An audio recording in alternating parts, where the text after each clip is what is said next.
Ich will auch sagen, also, die Zeit ist kurz. Ich weiß ja viel nicht, wie viele Säge es jetzt. Wie viele Säge? 1:30.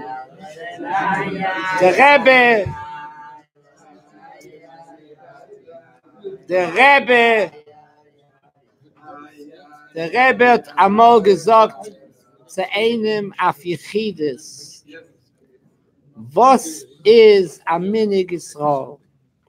Für was ist ein Minig so teuer bei Jeden? Derech Agav ist gedeiht zu wissen, dass der Baal Shem Tov hat gesagt, dass das, was steht bei Matten Teure, wenn Moshe hat mit einer Zeich gewendet, Malachem, was sie haben geteinet, noch heute Chalachamoyim. Und nachdem hat Moshe bei sie mit einer Zeich gewendet, was Teure darf geben zu den Jiden, ist nicht nur der Malachem haben Masken gewendet, noch steht in der Gemorre, dass die Malachem haben gegeben Matones zu Moshe. Sagt der Baal Shem Tov, in Kesser Shem Tov, aber was ist der Matones, das ist mein Hoge Yisrael. Ich verrate aber vom Rebbe ein wichtiges Wort, ein jesoidistisches Wort, für was ein Minig ist so teuer. Sagt der Rebbe, hat der Rebbe gesagt, ein Moschel von 3 Sorten Avodim. Verrate ein Evet, was mir sagt dem, folgt er. No problem. Das ist ein Evet. Frana mehr übergegebene Evet, als da viele du sagst ihm nicht klar, bis im Namen Rames ist schon genug für ihn. Und das meint der Rabbonans. Der Rabban ist doch Morumis, lecker mit, wie steht, der Leuer Miese bei Reis. Ist der Indien von Folgen, der Indien von Folgen nach Rabban. Yud Beis Tammuz. Das spielt mich schon über. We are privileged to have Was tut man da? a very special guest. Ein sehr special guest. Schein. Sagt der Rebbe, ist der Rabban meint, das bringt der Reus a tiefere Indien Avdes. Also a Verwunk, der ebische Name Rames ist genug für mir. Was ist ein Minig? Ein Minig ist mit dem gar nicht gesagt. Mit dem viele nicht mehr Rames gewählt. Nur ist so übergegeben zu der Odoin, als hat ein Gefühl, was wird gemacht, der Odoin Atein. Es kommt von dem Übergegebenkeit, von dem Evet, als hat hergisch, was wird mit dem Epherisch gar nicht gesagt. Aber hat ein Gefühl, was wird gebringt heim. Wir meinen, der Pfarrer ist ein Miniger, so special. Darf geben, aber steht nicht. Nicht kann der Reise, nicht kann der Rabbanen. Aber das bekommen von dem Jitz hergisch, was wir bringen, voran Sachen, Chassidim dürfen sein, Bale Chush, zu wissen, was wird gebringt im Rebbe-Time. Das wissen wir. Für eine Woche die größte Teinung Horrewinnen lernen. Horrewinnen davenen. Poshet sein an Eved Hashem, das gibt dem Rebbe die größte Teinung. Wir dürfen liegen den ganzen Tag, was kann ich tun zum geben dem Rebbe eine Teinung. Und wir wissen schon eine Sache, was gibt der Rebbe Teinung. So we should think always, what can I do if einer so eine Scheute, was meinen, als der Rebbe will etwas, ich weiß, wir soll gehen mit Zorn, der Rebbe will, du sitzen lernen, du sitzen horven, soll rauskriechen deine Haare von den Kopf und Haaren. Der Rebbe Rashab ihr wird wissen, weil ihr sind doch, Rebbe Rashab hat gesagt, als in der winterdicke Nacht, wenn lernt die mittlere Rebbes beim Morgen, kriegt mal raus der Haar vom Kopf. Did anybody have such a problem lately? Your hair is still in place? Did anybody? How does it work here by you? You need haircuts or so beseder? Ibemele is mehr davon sein, dem Rebbens übergegebene, die Bochen sind dem Rebbens Kinder, mehr davon sein, übergegeben zum Rebben, was wird geben dem Rebben Teinuk. Und wir wissen down, deep down, we know, we just get, wir vergessen. Man darf liegen den ganzen Tag, was kann ich tun, zu geben dem Rebbe Mateinuk. Und die Bochen sind die Rebbes Kinder. The ganze future is the Bochen. Das ist der Rebbes Menschen. Anshe Moshe is the Bochen. Also ist gewesen bei der Fidik Rebbe, also ist gewesen bei der Rebbe Rashab, the Bochen. Alle Mamorim, der Alze der Bochen. Alze gewinnt der Bochen. Die Bochen, das ist der Future Chassidus. Davon liegen sein Übergeben zum Rebben, zu wollen geben dem Rebben Ateinuk. And not that he should have to throw up. You know, the Frierdiker Rebbe once said, to somebody in Yechidus, you're polluting my room. I have to say Mishnayos between one Yechidus and another to clean out the room, because you guys are polluting the room. Could you imagine? What is that called, that spray? That Lysol? Huh? What is that company called? That's what they have in Chicago? I don't have that there.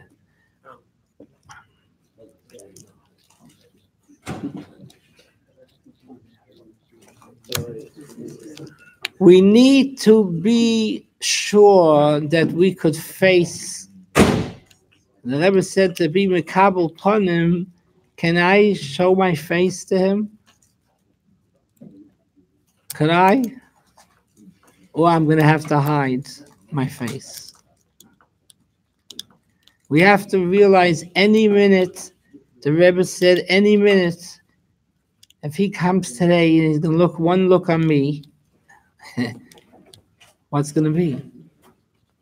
I got to really get myself in shape. All the doiras, everybody is looking at us. They killed themselves, they went al Kiddush Hashem, and they had Mesiras Nefesh for Yiddishkeit. And they are told, this generation, they're going to do the final touches. So everybody of all the tzaddikim and all the neshamas are waiting for us to make the final push. So we have a very big achayas. They're all leaning on us. We better shape up, right or not? We're taking it easy. We're not really overly nervous about this. Why? Everybody is looking at us. All the Dairas, the Holocaust, the Russian Jews, for 70 years they were suffering and they couldn't make it. But we're going to make it. Why? Because we eat lollipops, we eat ice cream. What is about us that we're going to make it? And they have to look up to us. These boys, they're going to really do it. They're going to make the final push. Are they making the final push? Or they're relaxing? the Rebbe relied. I want to tell you this. I don't know if everybody knows this. There's a letter. There was a sikha from the Frierdiker Rebbe and a letter. Something very unusual. The Frierdiker Rebbe said that the Alter Rebbe, why he went to jail, again, a very peladic azach. He went to jail to see what a Chassidim going to do when their Rebbe is in jail. Are they going to work in Torah and Avodah like there's no business? Or they're going to say, oh, that's a shame he's in jail, but life is still going to continue. So the Alter Rebbe purposely said, I'm going to jail to see what are Hasidim going to do. And then the Alter Rebbe said, and if there'll be what he needs to be Mesaken, he'll be Mesaken. So he was willing to go to jail, which was a mamish sakonis nefashis, because that jail was a one-way kind of jail. You go in, but you don't come out alive. He was willing to go to jail to test his kashrus of the Hasidim. How are they gonna act? And the truth is, what happened was, there's so many stories that Hasidim, they were fasting and doing all mamish. They went beyond, because the Alter Rebbe was in jail. So if the Alter Rebbe went to jail to see what Hasidim are going to do, so maybe Gimel Tammuz is also a test to see what are this generation going to do. Are they going to relax and say, okay, it's past Gimel Tammuz, now we can relax? Or we're going to take him very serious. And we're going to work now harder than before. Because the Rebbe didn't say all this for nothing. If he said this is going to be the last generation, we're going to work even harder. So the whole Gimel Tammuz is a test to see, are we going to relax or we're going to work even harder? So if it was Kedai for the Alter Rebbe to go to jail to see what Hasidim are going to do, maybe the Rebbe did the same. He wants to see what are Hasidim going to do now that it's after Gimel Tammuz. Are we going to take a break and we're going to say, oh, it's over or whatever, and we're going to take it easy? Or we're going to work hard like we never worked before? If that could be the possibility, then we better shape up, because this is all a test to see what we're going to do. You follow? Hello? Do you understand? Is anybody listening? Yeah. Maybe share a message from your Shliches in Buffalo just as an intermission. To make some entertainment? No, just between Partial. You're talking a lot in Atzilus. He wants you to bring out to us a little. Geh ein bisschen herab zu unser Level. You're so sweet. Der Alter Rebbe bei den Stalkus gesagt zum Tzemach Tzedek, I don't see the Keiro, I see the Dvar Hashem. So you're talking about something daggers like this, we will get to it one day. The others on marriage given said in Tanya di Merkova, they were marriage. But still, he wants something, geh ein bisschen herab zu uns. You remind me, I think I told you the story, the Frierdiker Rebbe once was sitting by a korev, but this korev was a big shaita, and the Frierdiker Rebbe was very vertracht. And this korev thought that the Frierdiker Rebbe is vertracht because he can't find the knedlach in the soup. So he says to the Rebbe, lass sich herab a bissl niederker, se verran the knedlach. So the Frierdiker Rebbe said, I was really very concerned about the Kneidlach, and now I don't have what to worry. Anyway, so you want to hear a story? Okay, I'll tell you a story. I was living in Buffalo, working with university students, and every Shabbos, because there's no from students there, not even a half a yarmulke, anything. And these are kids from Long Island, but they know from nothing. So every Shabbos, I was short 9 for a minute.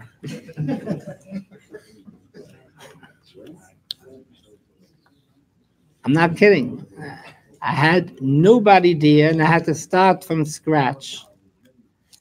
And Shabbos morning, even 10 o'clock, the university is like the dormitory is like a funeral parlor, because everybody drinks, go to bars Friday night, and they're plastered.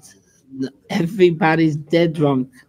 So to get somebody to find a Jew and to wake him up from his shikavi light and get him to count to a minyan. He never even heard the word minyan. You say minyan, say same to you, Rabbi. He doesn't know what you're talking about. And here I need to get 10 people, 9 people. It was like very, very hard. Maybe 3 o'clock, 4 o'clock Shabbos, I could get such a minyan. That's a very hard thing, because not everybody is Jewish. And even when they say they're Jewish, but when you start talking to them, their father is a Jew and the mother is Italian, you have all kinds of very interesting experiences there. So, and then there's also, you get a few people, but you still don't have the minyan. You can't say to them, wait till I get the minyan, because they're going to leave. They're not hanging out here in this creepy place. They don't even know what to do in there. So it was every Shabbos was a tremendous struggle to find a minyan. And you got to understand, what are they going to do at this minyan? Give them a Hebrew, we talk in Hebrew there, the davening. They don't even know what you're talking about. They don't even know if they're telling them you owe them money, or what are you saying? They don't know. They don't know what you're talking about. They don't know what you're talking about. So it's a big problem. And to tell you the truth, a lot of times I used to go into the dorms, and I thought that I know where I'm going. So if it was 2, 3 o'clock, I walked into a dorm, and the guy is sleeping with his cover over his head too. So I don't exactly 100% know who this guy is. So there was a lot of times that I would zet somebody on the head, because I don't know who is there. He's covered, and suddenly the guy throws off his cover, and that's not the guy. And he's like, who is punching me like that? You can't imagine the scare that I had. One time I was knocking on, I thought I knew this guy. Turns out that this guy was a lot. He must have been 7 feet long. And like he could be a basketball player or something. And he throws off his cover, like, who is zetzing me like that? My soul almost fell out, because this guy could push and give me a zetzing cup. Who am I to punch me like this?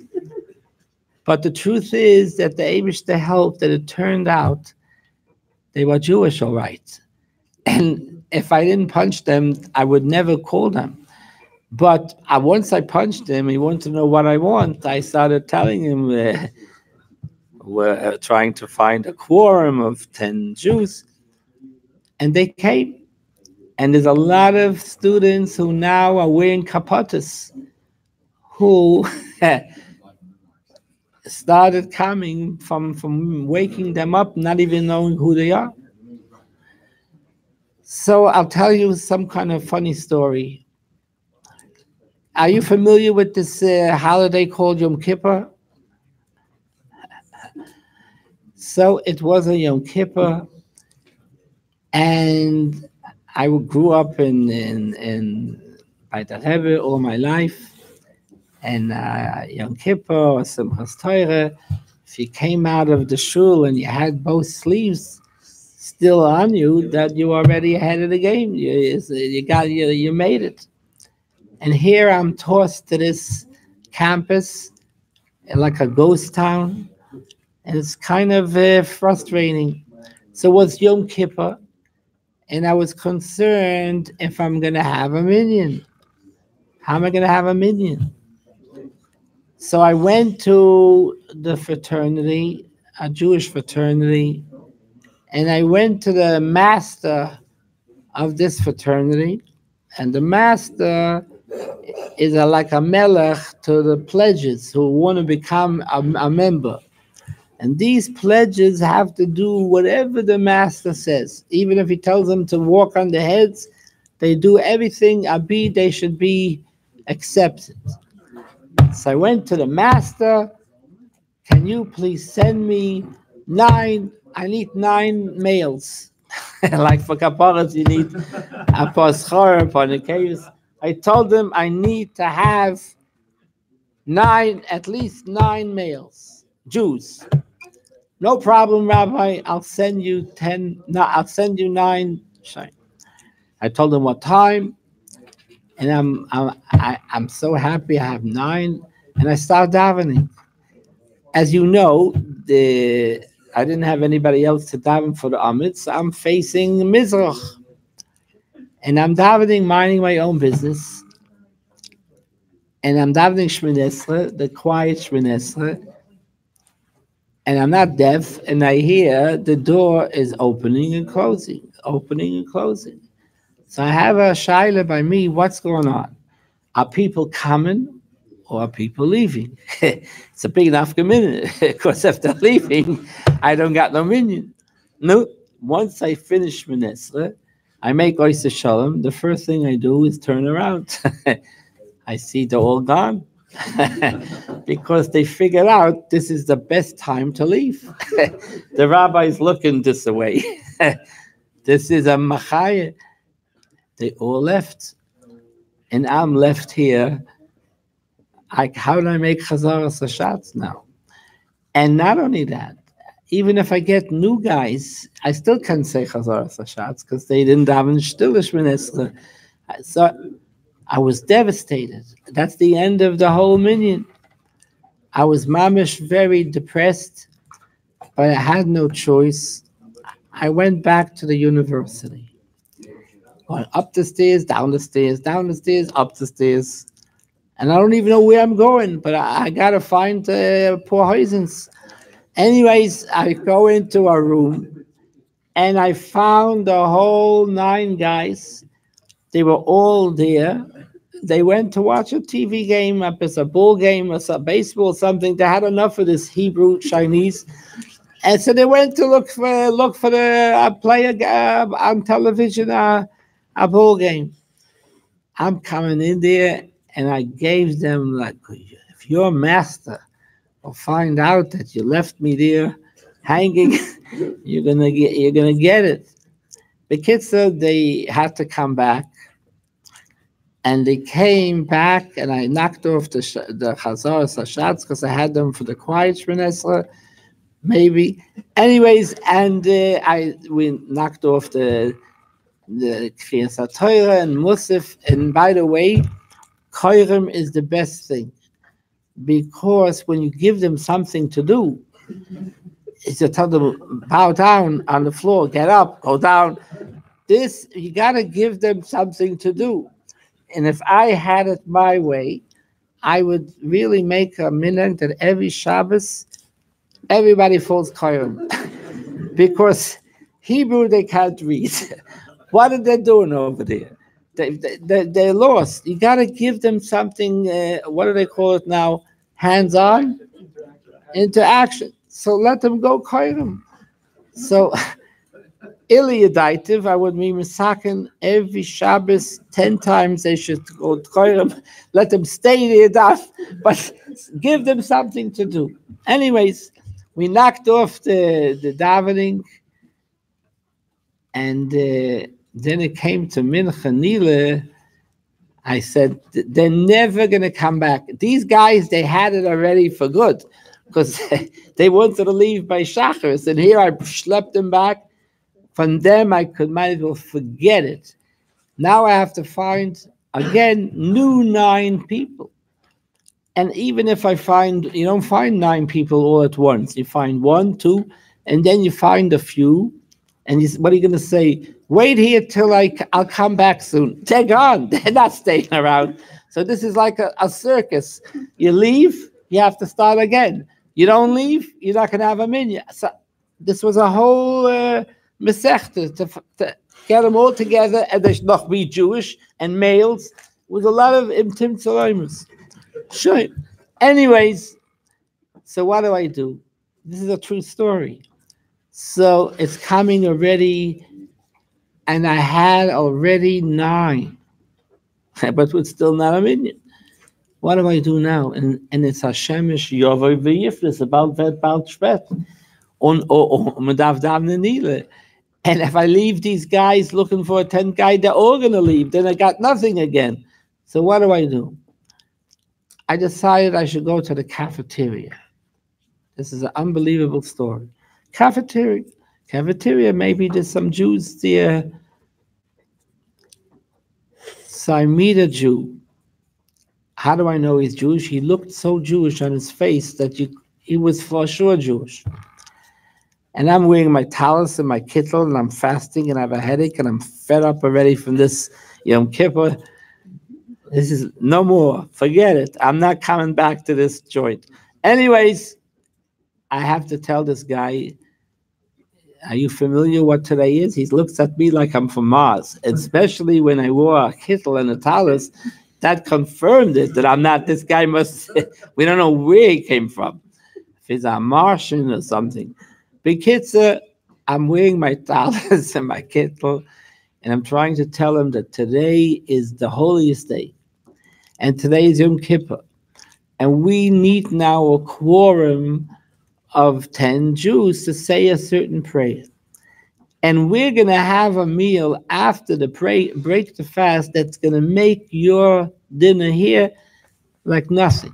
We're going to have a ball there. Can you please come for a half hour, make the minyan? It was more than half an hour, but I told him half an hour. So the guy is a very sweet boy. And he says to me, Rabbi, I would like to help you out. He never went in his life to a shul. He never even had a reform bar mitzvah. His father was from Geisha. His father was a conductor from a train. It means very pasha to people. A conductor in a train. You know what a conductor is? It works in a train. Opens the doors, closes the doors. He never had a bar mitzvah. In the American world, if you don't have a bar mitzvah, it's the rabbi who makes you bar mitzvah. It's not that you're an age. The rabbi makes you bar mitzvah. So what does a rabbi do? He said the haftarah, even if you say it Friday night, but that makes you bar mitzvah. It's even if you're reading Yukum Porkum, even if you're not even saying the haftarah from the week, but reading that haftarah, that makes you bar mitzvah. So there's a lot of students who never said Yukum Porkum, and they feel like they're missing in their lives that they never were bar mitzvah.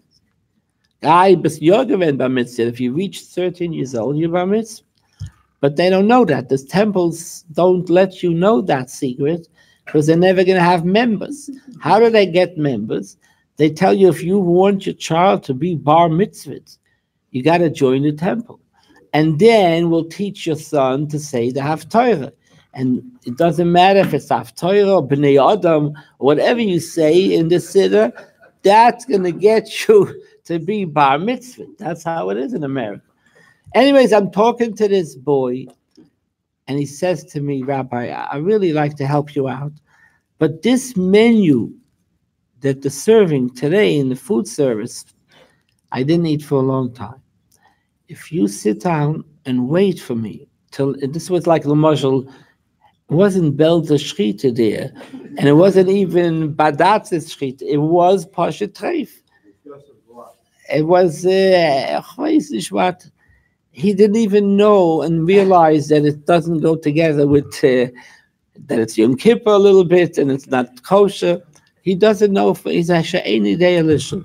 So he tells me, if I wait till he finishes this dinner, I'll come. So I now have a big dilemma. What should I do? Should I wait?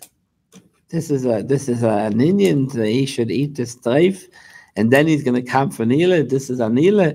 This heißt Nila. On the other hand, there's a Chayid, and he doesn't know better. And he's an Einish Deil. He doesn't know nothing. He doesn't even know that there's a contradiction here. So I said, I'm waiting. So I sat down with my talis and kittel and wait for this Yod to finish eating his ham and bacon. You understand? That was his treat there. And then he came. And mit gedavent Nile, mit gedavent Meirev, and geblieben to break the fast meal. But once you come to Chabad house, you're hooked for life, because we're never going to let the guy go. We take his number, and we keep on calling him and inviting him again and again. That guy doesn't even know what he's in for. If he comes once and gives us his telephone number, we're never going to let this guy go. This is really a schayah for us. Bottom line is, he ended up going to yeshiva, and he became a frummer Yid and Chassan gehat, and we called him the Yom Kippur boy. So this is a beautiful story that the Rebbe sees a Yid. He sees a Yid, that this is a Yid, that he has just as much potential as any other Yid. He just doesn't know anything. Not his fault. But mainly, Hashem purposely made this. I don't need your minion. I need you to bring me my child back. Ich würde mir umwünschen, ich verhalte schon mal weggehen. Amen. Amen. Nach euch es. Amen. Schäfe, Bruche, Watzloch. Amen. Chaim. Was war Chusid sind hier? Ich bin aufgewachsen im Babel. Im Babel. Sollt ihr sein gesinnt und stark, in sollt lernen Chassidus Chabad, in rannehmen, in Herz rein. Ja. Das Asasot Chassidus, was lässt nicht leben. Der Igris. Alles. Lebt mit der Igris. Darf leben mit der Igris. Ja oder nein? Ich weiß nicht. Ja. Ich Alles ist Chassidus. Nicht Ja. ich frage, man fragt. Men fragt, ja. Ihr nennt ein Balmaträger, sagt schon Men. Nicht du ich. Ich kann das nicht sagen. Bei mir ist der Ich noch als Fahrer. Aber ich habe nur von Arbeit. Einmal in der Igris, versteht man die. Every Jew possesses an instrument from a Mensch, so schon. Ich gehe weg in der... Geht nicht da weg. Ist da weg. Is that mafsig? Nimm mit, sag. Ich gehe. Mensch sollte sein.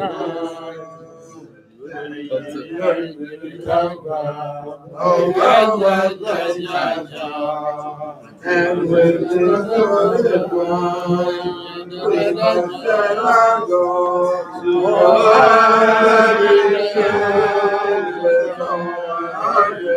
I have one more story, just a funny story. There was once a Shmini Atzeres. Shmini Atzeres, there wasn't a student who ever heard this name Shmini Atzeres. For all he knows, it's a name of a jelly or something. I don't know. What's Shmini Atzeres? Where does an American boy who came from nothing tell him it's Shmini Atzeres? Same to you, Rabbi. Anyways, it was Shmini Atzeres, and I wanted to have a minyan, and especially my kofis. How could you know? But who's going to come for Shmini Atzeres? What am I going to do here? This is a beautiful story. Anyways, it was raining the whole so outside, cats and dogs. So I have to get students to come in the rain. It's going to be very difficult. Eibishter helps that I walk out of the Chabad house and I meet a student that's standing not far from the Chabad house, and he looks like he's on drugs. He stands like a golem. His eyes are like shiny, like he took LSD or something, I don't know what, and standing in the rain. Usually you don't stand in the rain and you don't move. So this was a good keli here. So I said, I started asking him, first of all, like, you want to know, make sure he's Jewish, because that will really help for the situation. So he tells me his last name is Lincoln. Oh, as a haste Lincoln is a shenish von Geze. Lincoln, usually you're ben von der Schwarze. Who is Lincoln? Lincoln is nicht stam a goy. This is a goy versus a Schwarz. They call themselves Lincoln, Sylvester. Something Michigan's name. So I knew right away like this. From his father's side, he's not exactly Jewish. But his mother's Jewish. Is it a Chayid? Okay. Anyways, we still need 8 more or 9 more, whatever, till I got a minion together. In the meantime, he doesn't know what is going on here. We get a minion together, and he sees that his people are running around the table. He don't know what's this Mishigoyim. He said that, and they're holding these scrolls or whatever. He doesn't know what is going on. They're running around the table. But you know what? It came to give him a coffee. We asked him, what's your Hebrew name? He doesn't have a Hebrew name. No, it's eingefallen, also wie heißt Lincoln, will give him Abraham Lincoln. So we gave him HaKofe, Abraham Lincoln is Machabed with HaKofe. But you're not finished. When he carried the Torah, and he was going around this table, his neshama started popping out. He turned colors, blue, green. He didn't know what was going on. He felt very holy. And when I saw that he's getting into it, I made him turn around as many times as, like Hoshana Rabbah or something. Go, Nachamol. Every time he was turning around that table, I could have ship him already to 770. You got to understand, every time he was swinging around that shulchan with the Torah, he was like a Yechudi Allah. He was on a Satam Denumen. Is a Geblim Mayit from an Abraham Lincoln. You like the story? Die Sefer mit die Mappe steht, dass es mehr wie der ganze Lernen einmal. Nee, wie viel mir wird lernen, aber bloß ben Dordayen. Ja. Er hat sich gedreht, wie die Sefer mit die Mappe, der Rikud, die Raglaim und zugeben mehr wie der Meer. Mit das gesehen bei Paul. Gesehen, dass lacht bei ihm. Hat nicht verstanden. Das ist nicht da, was sie verstehen. Das ist ein Hecher, wie verstehen. Hat etwas gefühlt da. Und wie viel Mal gedreht sich, wenn kann machen, noch 20 Mal? Ich werde schon gegangen ins Dritte. Was sagt ihr, die hat eine Kasche mit dem weiter? Aber warte, alle Mal, aber kurz rein, ist schon verfahren. Man wird schon nicht ablassen. Nicht bei See und nicht bei Gott. Ja. Einer von der Rebbe haben gesagt, dass bei Farbrengen kann man peilen mehr wie Malach Michal. Malach Michal ist ich habe ein Bucher in einer Tochter, was halten bei Shadichem jetzt. Sie halten, sie gehen schon. Ja, jetzt. So der Rebbe soll auch Menschen, als es soll sein, Teira Shadichem, soll sein als Keshire und Benekel. Oh nein. Alle empfen Amen. Aber ihr sollt sehen, als soll noch Chassen einmal. Voran einmal, man hat, ich will mal sagen, was ich meine. Voran so eine Menschen, die haben Chassen zu stark. Sie wären Megischen. Mit Chassen bekippt man schon die kaputte, wird schon breiter, man nimmt sich ein bisschen, man nimmt sich heran an die Gashmis.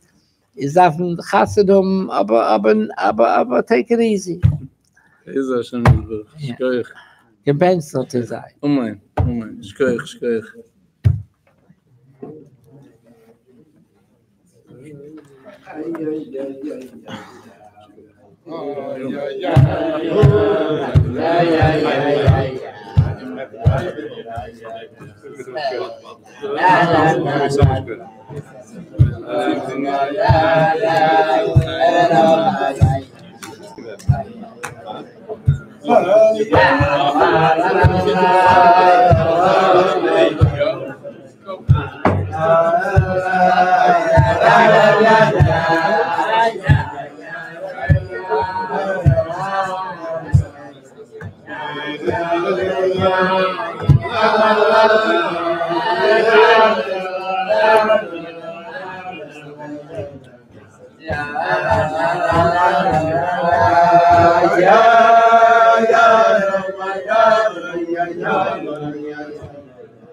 Wenn es Arzt mit Chassidus.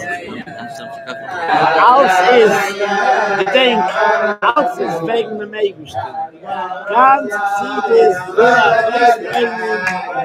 sie nur dort nicht. Das ist ganz Chassidus. Das ist Chassidus von jener Rabbi Meister. Gedenk in jener Meister. Ah?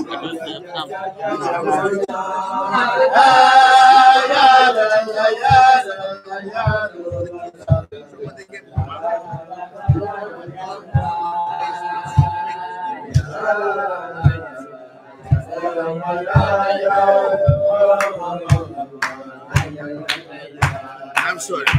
I'm new in this subject, but I like the way you speak. Rough, strict, no nonsense. That's how it's supposed to be.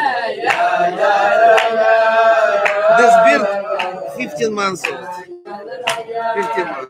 Yes, thank you. I'm enjoying that and I believe in that. And Yechia Daneinu Mareinu V'Rabbeinu. Melech HaMashiach V'Olam Haba. Rebbe is here and we all feel him. We have to do something to bring him here. Thank you.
The whole idea of a Farbrengen is what's going to be after the Farbrengen.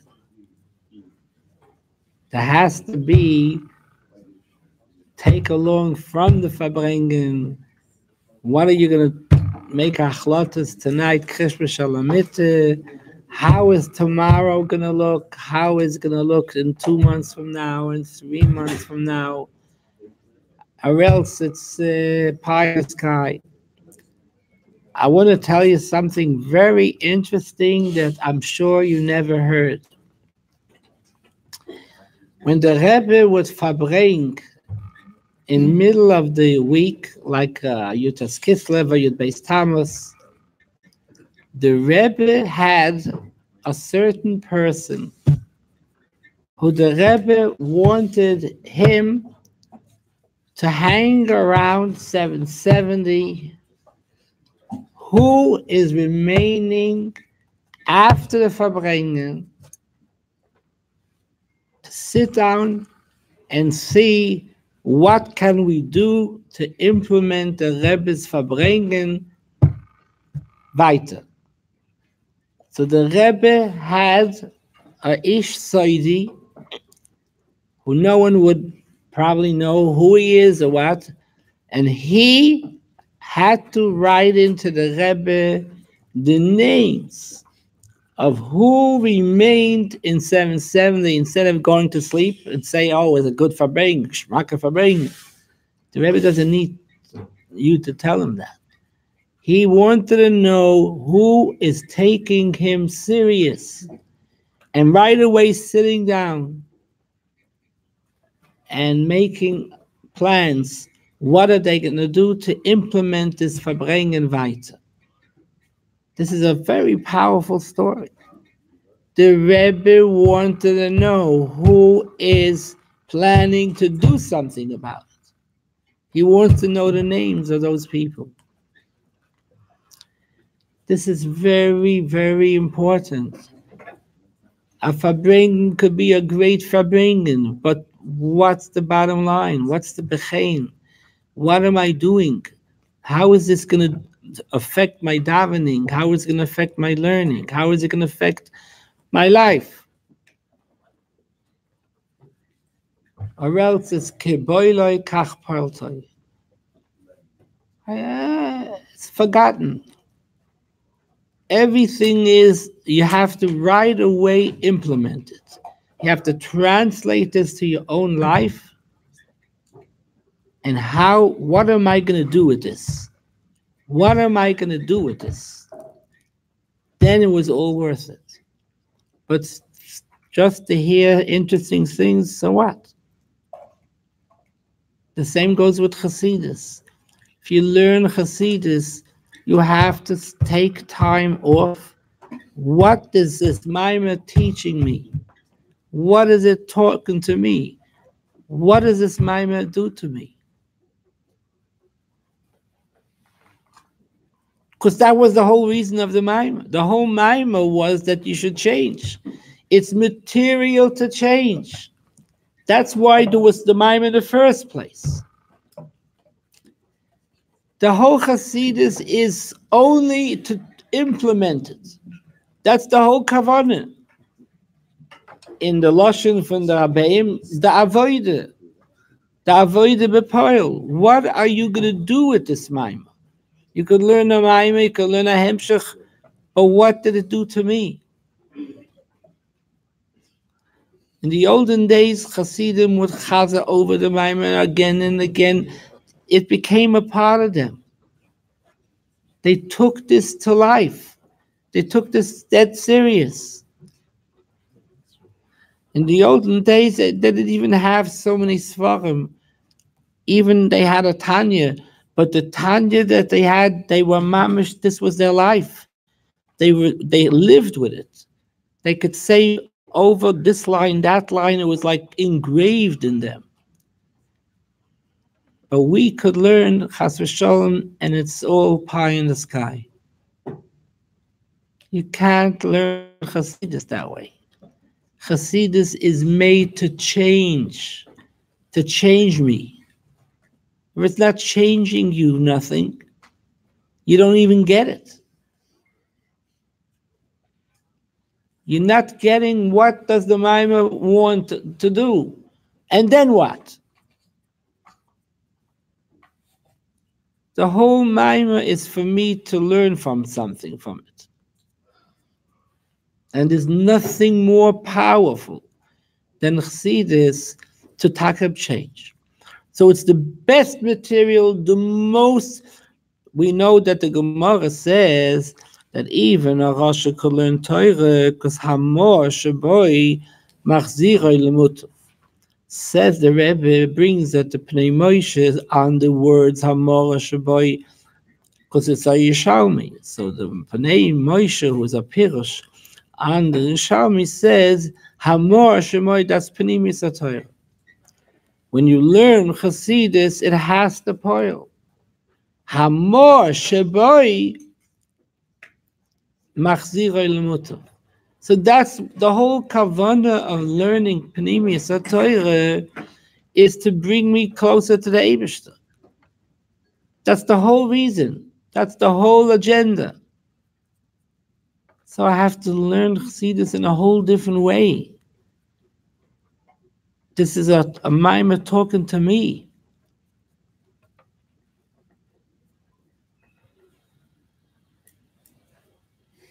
You can learn a mimer 1-2 times and shall upgelernt. There's a sikha from the F.R.E.E Rebbe that a chitzain, he understands right away. You don't have to. He understood already. He's already ready to learn the next thing. A pnimi, he's not finished with this mimer yet. Still learn it again and again. Did I get it? Did I really get it? In order to change, to become epis edela, you have to learn Chassidus adaita de nafshe. You have to learn Chassidus. It's talking to me.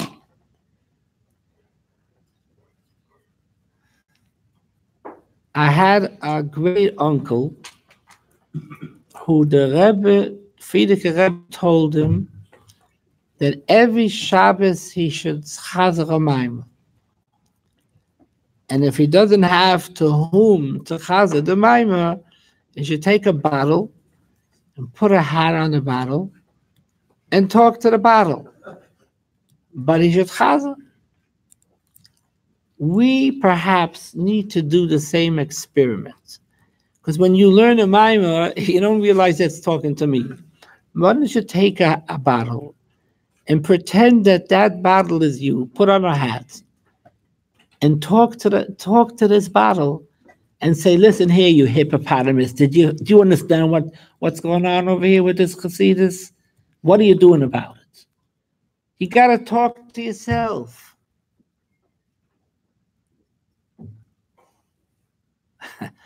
What do you think a Nefesh Abamis is? Nefesh Abamis is a big fat behemoth. And you don't have to go to the Bronx Zoo. It's local. And you don't even have to pay any for entry.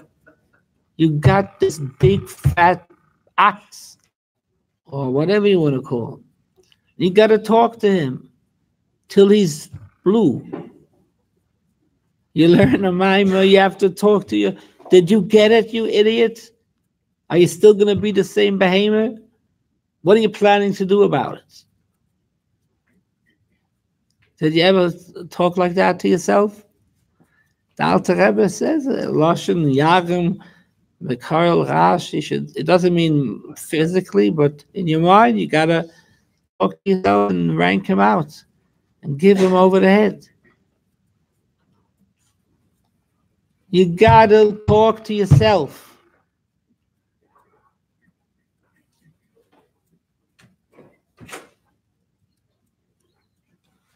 Or else we're superficial fakers. Pashat Geret, Chassidus is made that we should be for real. Everything we do should be for real. The Alter Rebbe, when he talks about if you don't have Ava V'yireh, he says, what's the big tragedy? You're not Mekayim mitzvahs with an emes. Emes is when you really feel something. But if you talk to the Eibishter and you daven, you don't really mean what you're saying. What do you think? Who are you fooling? You're asking the Eibishter all kinds of Brachmecha Rabim Racham Aleinu. What's the problem? You need Rachma? You really feel that you need Rachma? You do need Rachma. But are you thinking about that? Are you uncomfortable and you're begging Hashem, I need Rachma? You're just saying the words. So you're faking it. What happens if you'll hear a Baskar one day Hey, what's your Hebrew name?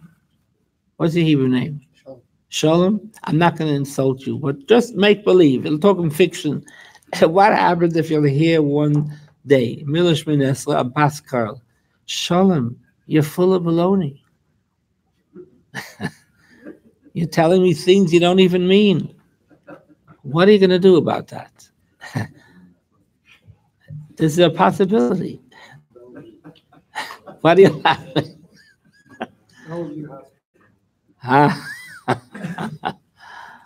No, you don't have to go to Belgium. Then that's when you're normal. If you, when you hear that Bas Karl, you really heard the Bas Karl, because that's common. That's the truth. You gotta ask yourself, am I faking it? The Eibusher doesn't want no fake. Who are you fooling?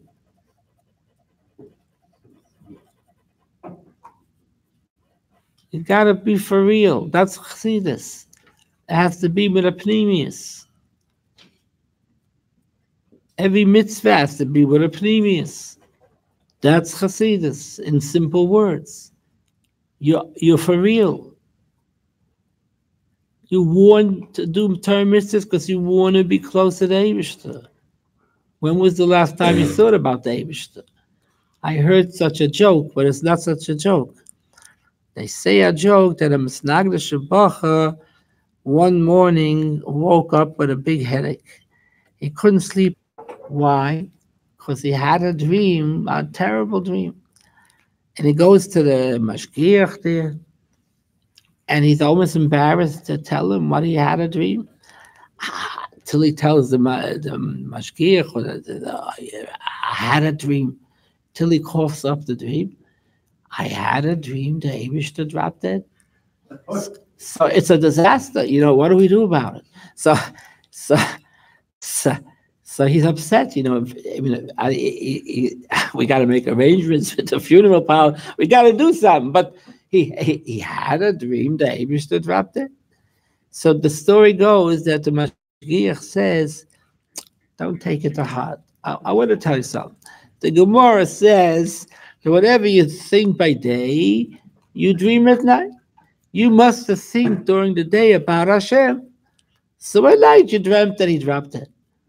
So the Bacha says that can't be, because he didn't think about the Eibusher for years. You understand? That's the end of the story. You could learn in a yeshiva, and you could become a gadol, but the Eibusher is bechlal irrelevant here. It's not about getting close to the Eibusher. It's about becoming a gadol or becoming a bigger yesh. The Eibusher, how does he come in? How does he shine in here? By a chassid, everything is about the Eibusher. That's the beginning, the middle, the end, that's it. So we got to be for real. So without Chassidus, you're a superficial person. There's nothing inside. You're going through the motions, but you don't mean it.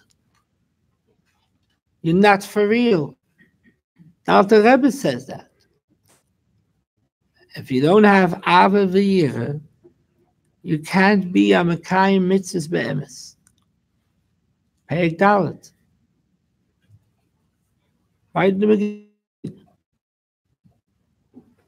Incidentally, the Tanya starts off a whole shackle of a Tanya. What's a tzaddik? What's a beinoni? Who cares? Is the Tanya a book how to graduate to become a tzaddik or to become a somebody? Whole Chassidus want to become a somebody. So what is this Tanya spending 12 prakim or more? What's a tzaddik and what's a beinoni? What difference does it make? Get to the point. So we never learn Tanya right. The Alter Rebbe really wants to tell you how important it is to learn Chassidus Chabad. How does he do it? He starts off telling us that to the Eibishter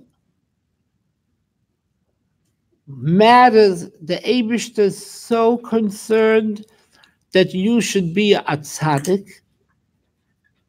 ad kedei kach, that he doesn't let you come down on this world till you make a shvuah that you're going to be a tzaddik.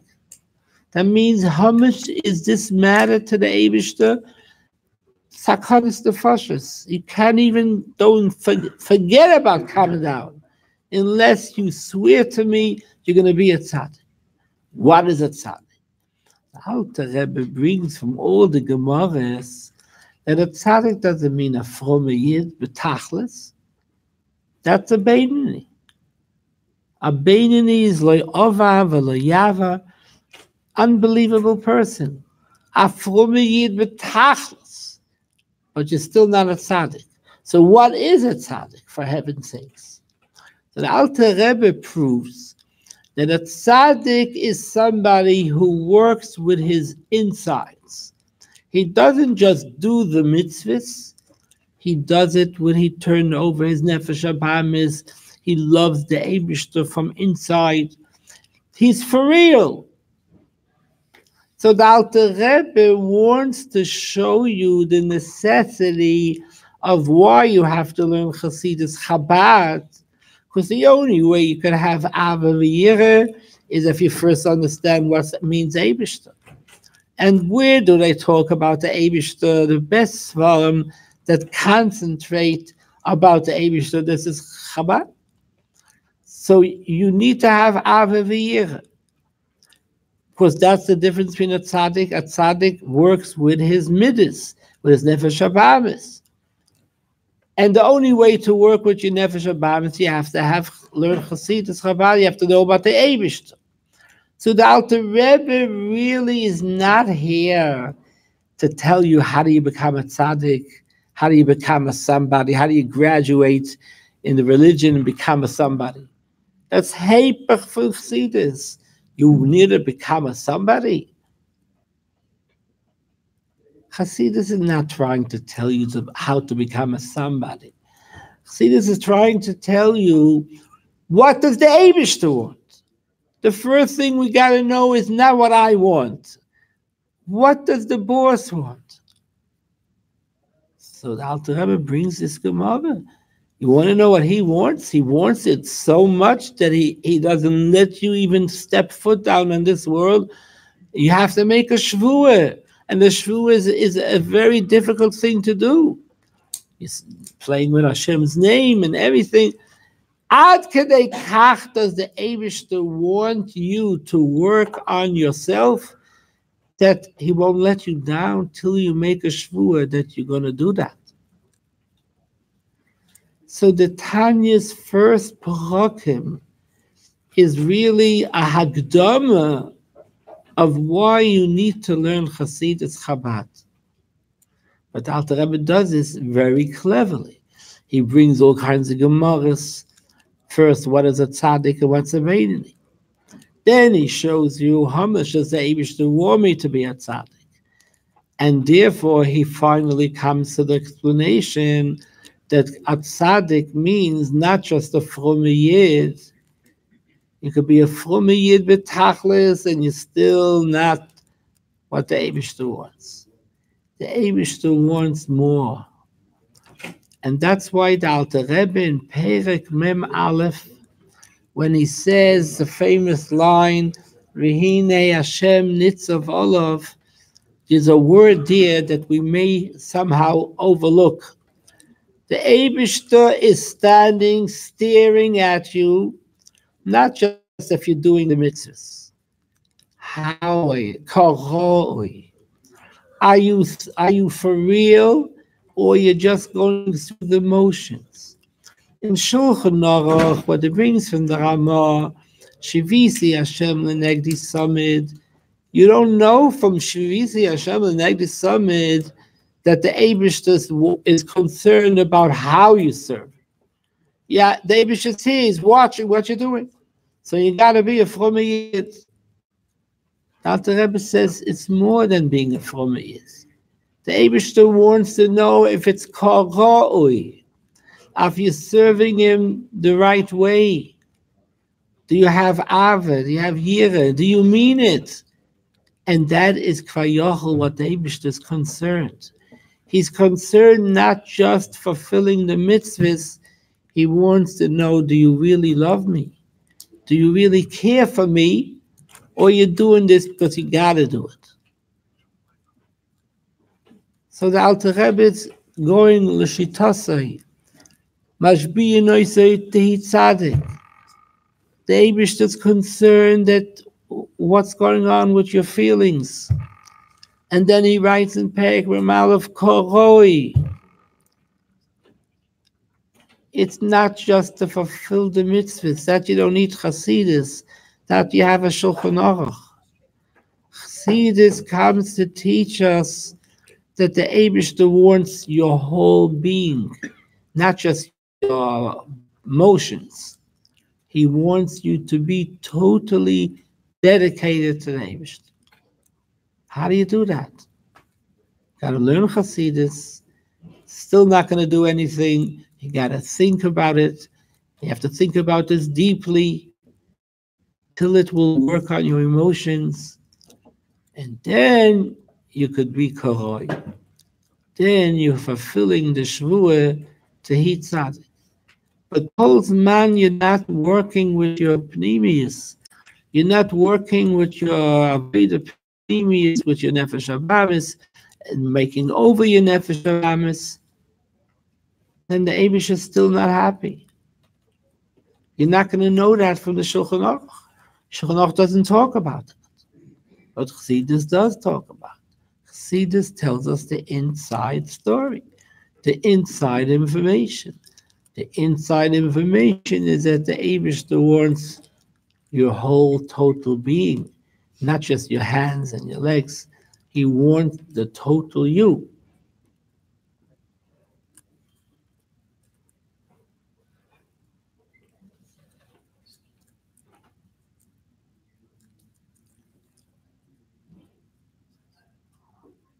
So if somebody would ask you, can you please tell me what is Chassidus?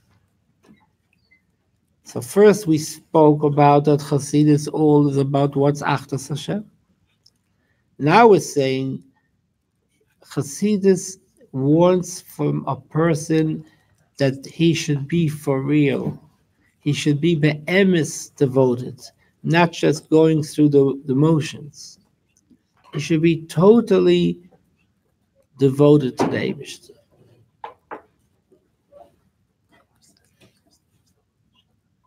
I'll make it short because it's getting very late. It's past everyone's bedtime. The Alter Rebbe was learning by the holy Maggid. And he already said goodbye, and he was about to leave. And the one who accompanied him was the holy Malach, who was like a chava of the Alter Rebbe. And the Malach gave over some short words from the Maggid to the Alter Rebbe. And he said these funny words. He said, Medaf schmeißen de Pferd, bis sie wären ois Pferd. Sounded like he was going on a wagon. He's going to the horses, and he's telling him how to whip the horses. But after Rebbe understood that no one's talking about the horses here. He was talking to him what's Chassidus. That the whole avodah of Chassidus is that you should change the fed, that it shouldn't be no more fed.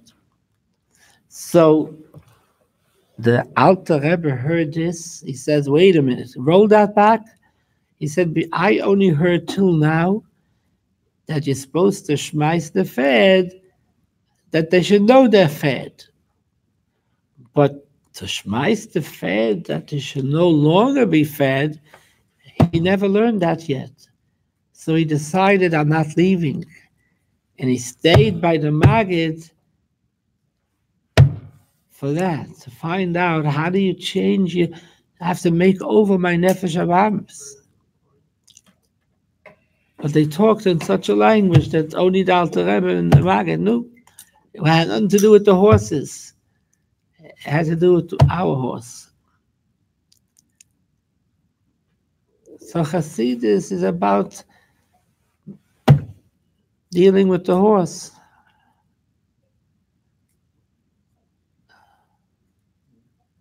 Not enough to know that we are a horse. You have to make him no more horse.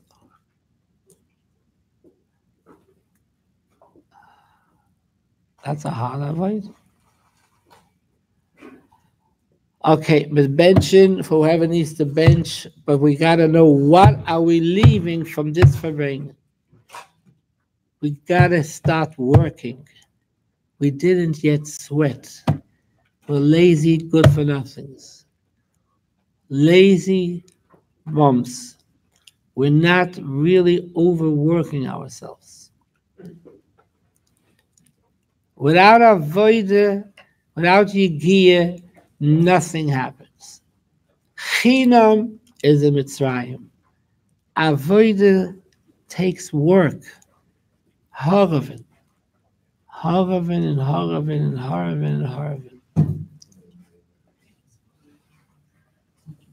Are you a member from the yeshiva? What's your name? Moshe. From state New York? You're a landsman? From which part of New York? Really? You were born there? Wow. Is it still a place where people take baths from sofa? Yeah. It's still a place where people go there?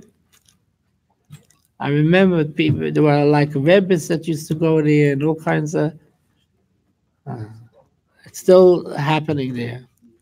And not from people. No more? Why? It's not a style.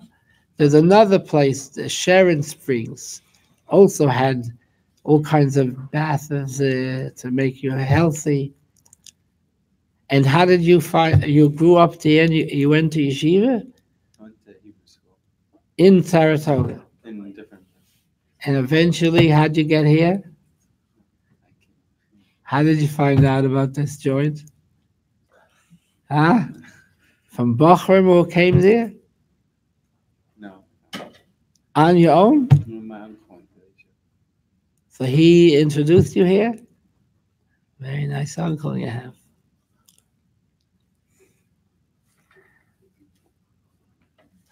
Once you're here, it's over. Did anybody tell you that? Did anybody give you a tip? Once you learn in Tamcha Tamimim, you're hooked for life. You know the truth. You learn the truth.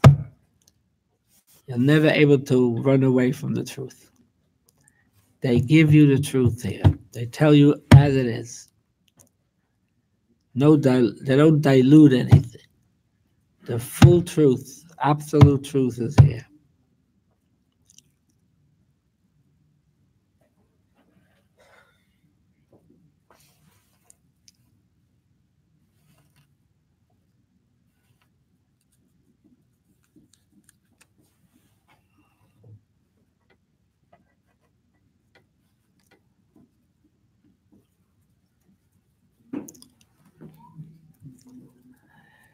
So we have to make a achlata that we have to bring nachas ruach to the Rebbe, because kamayim aponim laponim, the Rebbe never stopped working for us. So I gotta give him back. So I have to give him nachas. And what's the nachas? To immerse ourselves in Torah and become a chassid. The Tanya has to be engraved in us. We have to learn Tanya, that this is the way of life of a chassid. I want to tell you something. When we were Bachrim, we had a special schus to go into the Rebbe every year for your Yom Haledes. And we also had an opportunity to write to the Rebbe throughout the year anything that really bothers you in spirituality. The Rebbe was like a father and answered you and cared for you. And one of the things that the Rebbe taught us is that all your issues are in the Tanya. The Rebbe would answer Bachrim and he would quote different passages from Tanya. Sometimes word for word, sometimes he always directed us to the Tanya.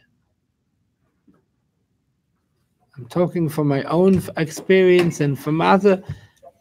The Rebbe taught us Tanya that's our bread and butter.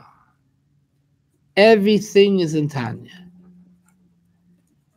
And all of the issues that a Yid has and a Bocha, the Alter Rebbe writes in the Hagdama a whole arichas, and he says that this is that people shouldn't have to come to travel to him to ask for advice. He's going to write everything and you'll find all your advice there. Then he writes, before that, I'm writing it to the people who I know.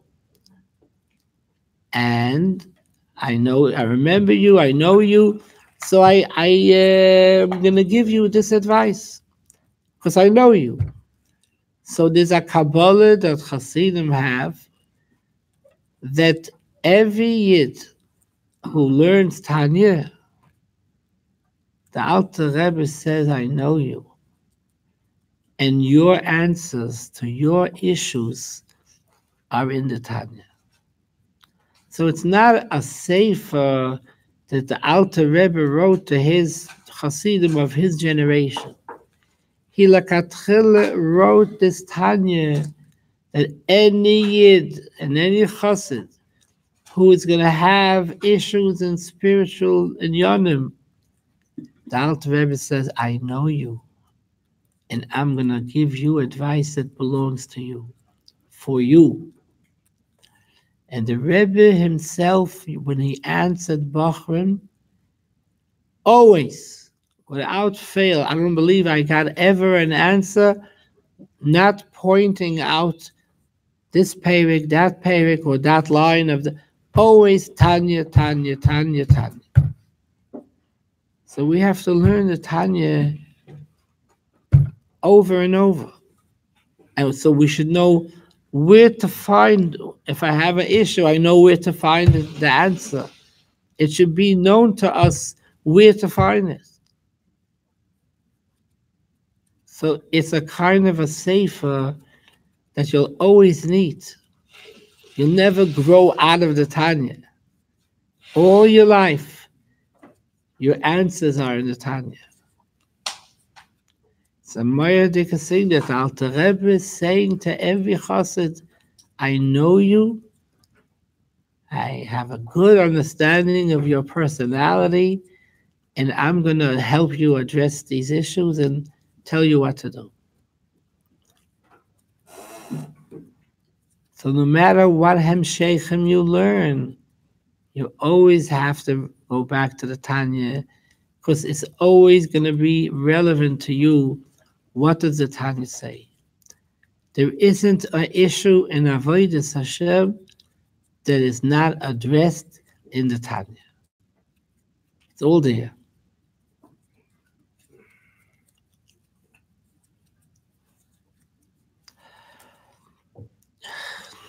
The Rebbe wanted Hasidim Bechlal to learn every day a Perek Tanya. Sometimes he said to learn it before davening. He's not talking about chitas. To learn a Perek Tanya. It's something that's negeya for every day. And we got to know where to look it up to. If I need a tune-up in this area, that area, I know right away which page to open, which way I can find the answer.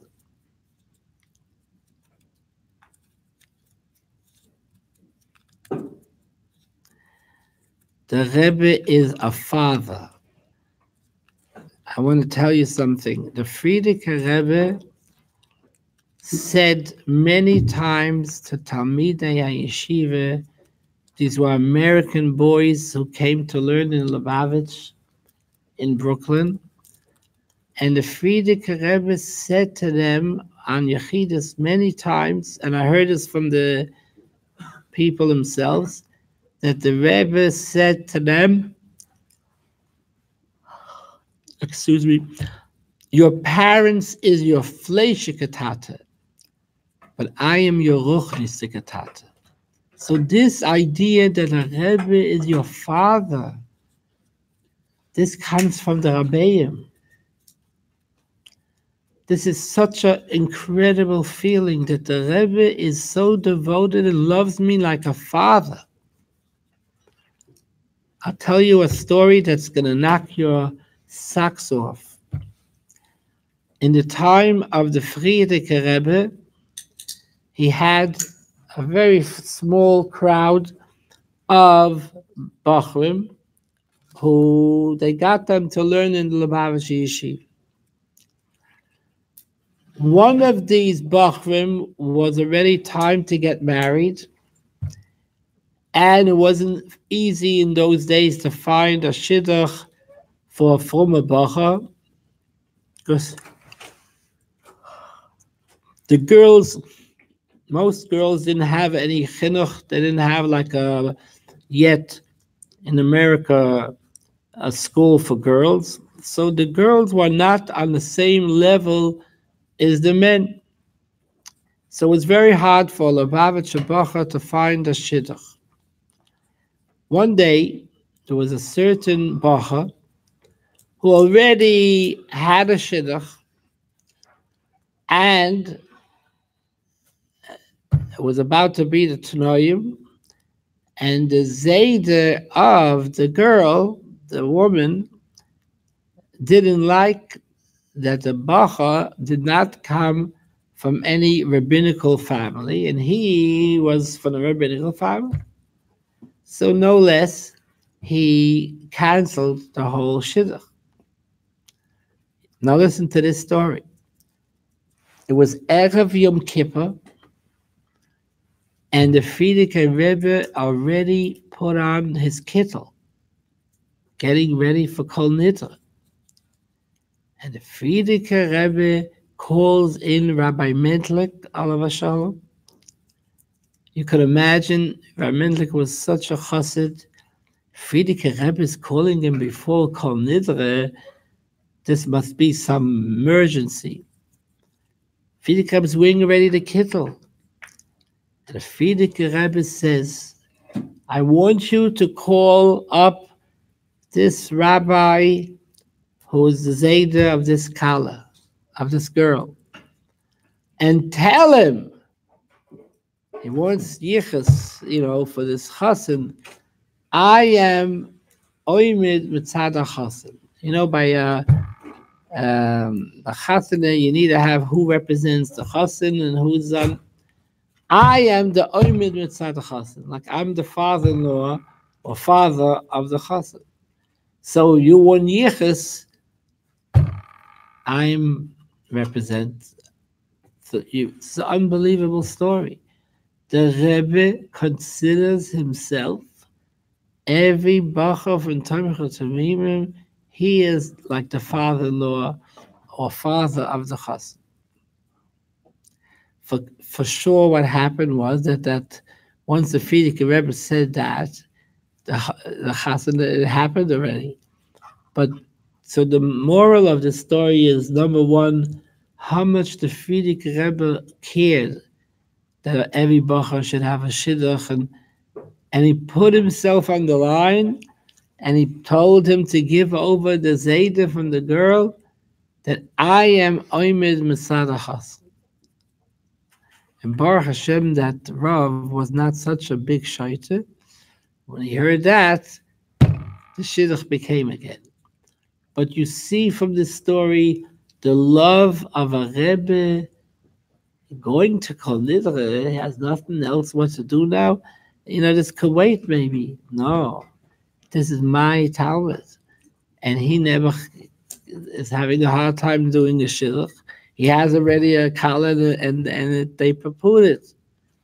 So Friedrich Rebbe said, I am standing in place of the Tzadachas.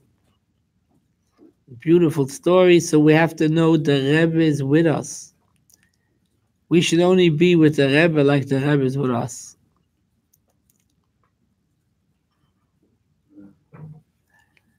And the Rebbe, Friedrich Rebbe, once said to a bacha, a tamim, I am your ruchliche father.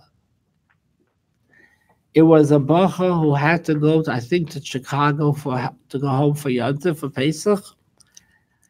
And the Friedrich Rebbe, before he said goodbye, the Friedrich Rebbe wanted to know, does the train, they went with a train. In those days, go with a train to Chicago was like also a major trip. Friedrich Rebbe wanted to know, is the heat on the train? Like a lot of things, what the person know if it's comfortable going back home. And the boy felt like the Rebbe is worried about the heat or that. So the Friedrich Rebbe says, I am your ruchliche father. I love you like a father. And so this is what a Rebbe is to us. And the Rebbe took the Bachrim, and that was called the Birchas Habonim. Everybody knows that. So we have the time when usually a father blesses the children. The Rebbe took that time and he blessed the Bachrim because they are his children.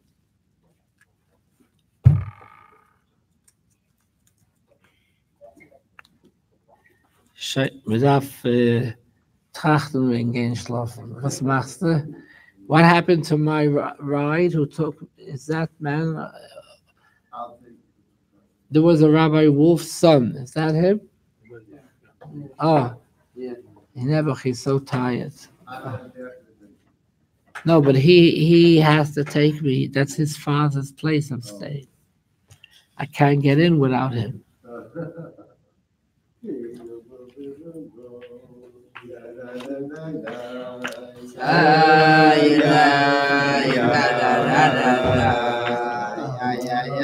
What's your name? Yossi what? So you have an uncle in Buffalo? The principal is your uncle. And your father is here, lives here? Las Vegas. I saw somebody shouting with. He came from that's not my phone. That's my own. That's another. That's my uncle. You should be gebenched.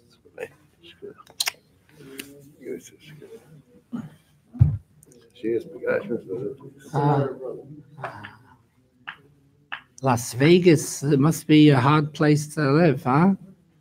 Not exactly Meir Sharm up there, huh?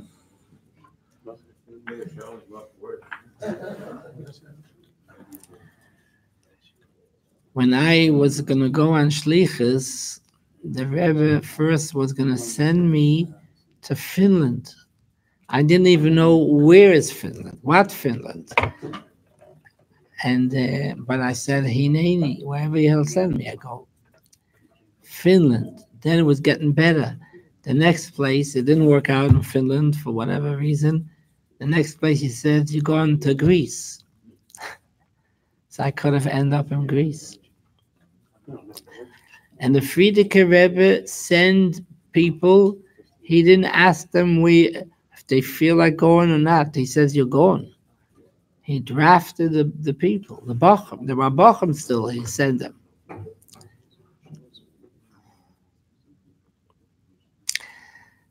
The Friedrich Rebbe once said, this is a very important thing, There's a pasuk in Hallel. Honor Hashem ki ani avdecha. So the F.R.E.E. Rebbe said by a Farbrengen, honor could also mean where. So the F.R.E.E. wohin. So that's how, in English, I don't know how to say. So he says that it was talking in Baisis about Shliches. We have to say to the Eibishter, I'll go. You just tell me where. Kani avdecha. You just tell me where. And he picked up Shluchim, Bachram, and he told them that they're leaving when? Tomorrow.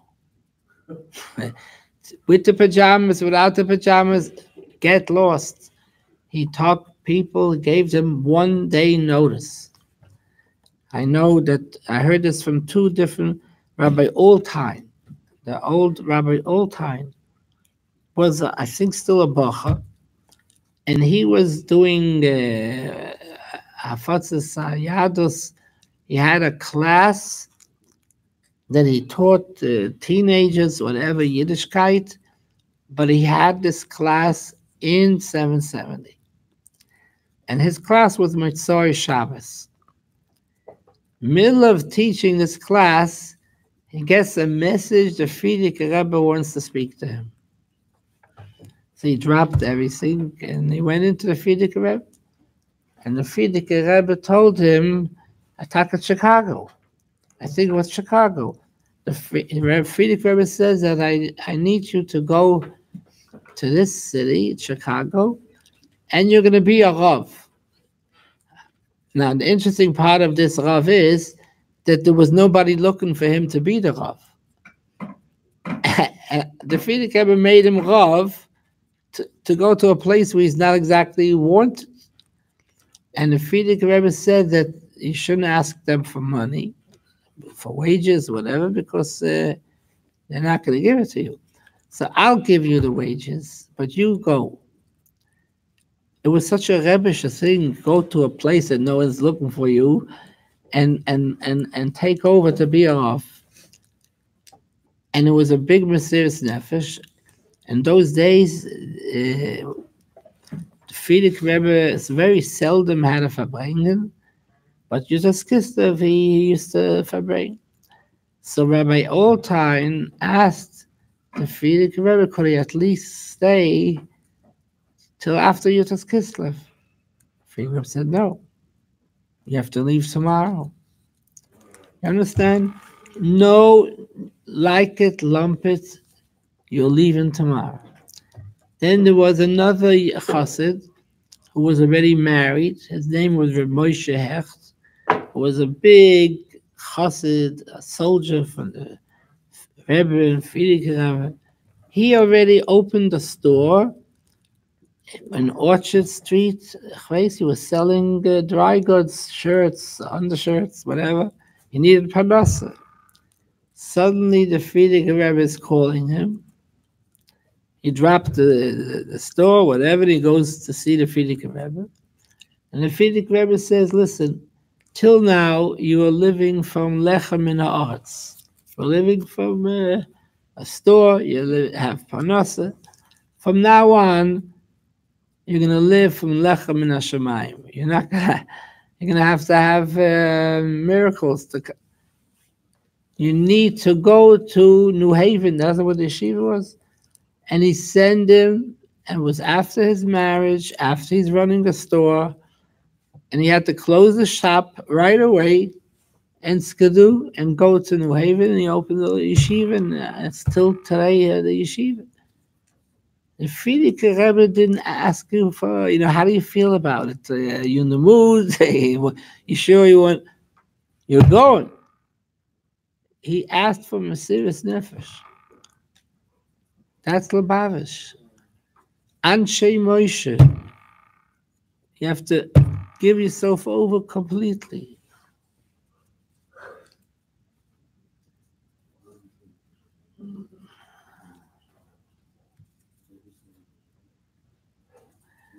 On the other hand, once you went, the F.R.E.E. Rebbe showed such love So all the people who went was moirelik. But it was, on one hand, love, on the other hand, the Rebbe is a melech. So he tells you where you're going to go. I didn't ask you if you're in the mood, if this, that. You're going.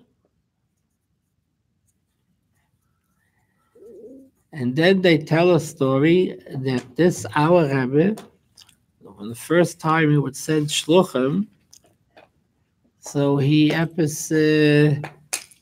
was looking for somebody to go somewhere, and a younger man came into Rabbi Chadakov, or maybe Rabbi Chadakov called him, and Rabbi Chadakov gave him over that the Rebbe is planning to send you away in somewhere far away. So Nebuch, this shliach, didn't mean bad, but he said, okay, so I'm going to talk it over with my wife or something. He said something, and he left the Rabbi Chalakov's room. Then he realized, what in the world did he do? He said the Rebbe is telling him to go, and he has to talk it over with his wife. So right away he knocked on the door, and he goes back into Rabbi Chadakov. He's about to tell him, I'm sorry, I'm going. Rabbi Chadakov said, it's too late. The fact that he had to say that he's going to go talk it over was already, could you imagine? So the Nebuch, this guy, couldn't go.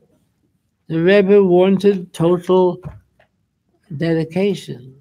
Or else you're not for me. You can't work for me.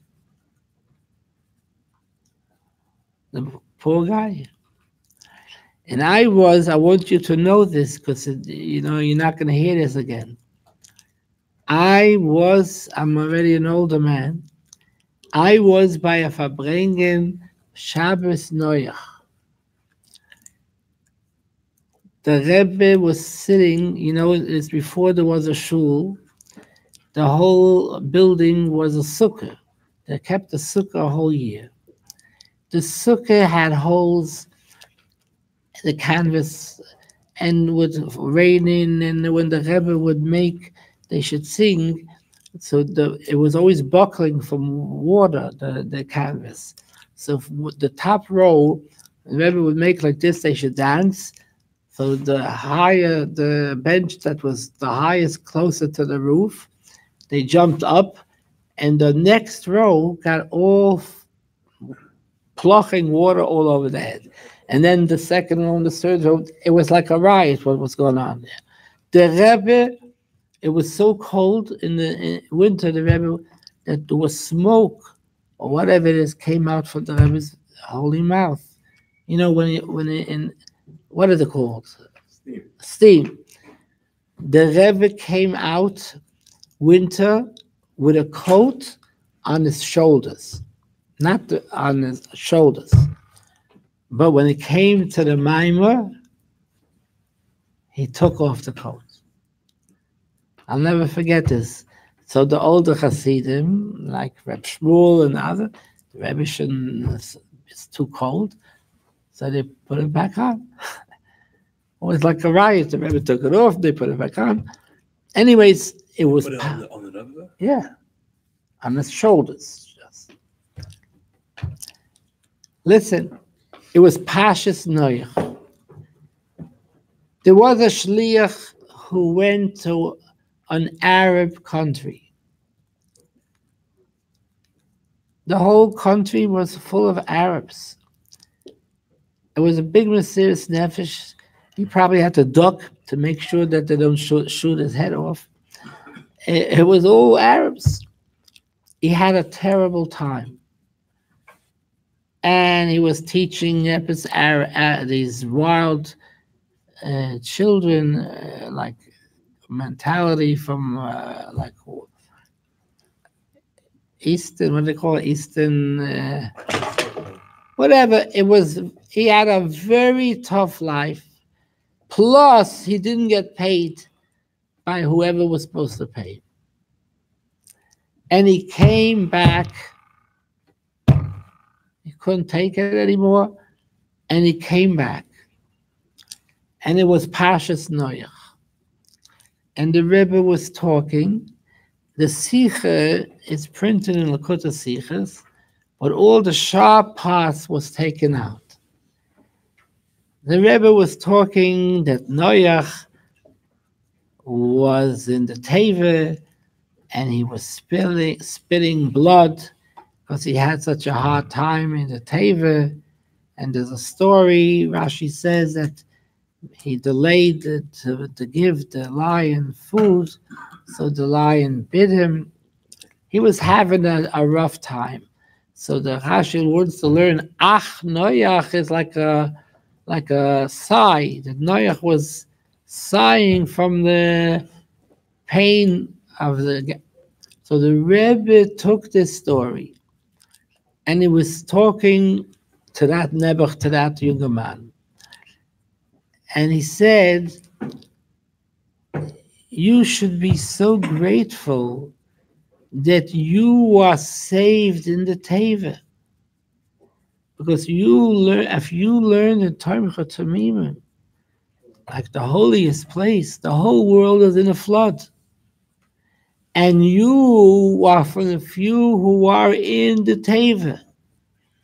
And you are complaining. The Rebbe started shouting, I'll never forget this. Hosta kopvetik, nema nasperen. He was shouting over the whole shul. In other words, this Chassidus is having a tough time. The Rebbe said, that's why you are chosen. You should be dancing, in other words, that you are learning Torah Tamimim. That's what a Tamim is supposed to do, give up his life to save other Yidden. The whole world is in a flood. And you are saved. So you're complaining? You have a headache? Take an aspirin. It was a yesod for everybody that, of course, it's tough. But guess what? The world is pikuach nefesh. So your work is pikuach nefesh. So whatever you're working hard, it's still not an answer not to do it, because it's pikuach nefesh. But in the meantime, the Rebbe was saying that you are zoiche. This is all the biggest chus that you learn in Torah Tamimim. So you are in the boat, in Noach's boat, the selected few that are still saved. How could you complain? This is how the Rebbe looks, that his Tamimim are the ones who are saved in the. Do you know how lucky you guys are? You should be dancing. Ashkeinu ma'tov chalkeinu. You're the Rebbe's people, Anshe Moshe. No matter how difficult it is, compared to what the world looks like, and it's so hard. So it's so sakana. The world is intermarrying and all the different things that we're losing Yidden every day. So no, if it's hard, so it's hard. The Rebbe once said to a professor who I brought to the Rebbe that it's like a house that's on fire. And every person who you could save his life. The Rebbe looked at Shliches, the world is burning, there's a fire. And we got to save as many people as we can. So of course it's hard, and of course it's a self-sacrifice. But that's what you are raised. You are raised that if it's sacrifice, but if that's what it takes, that's what you're here for.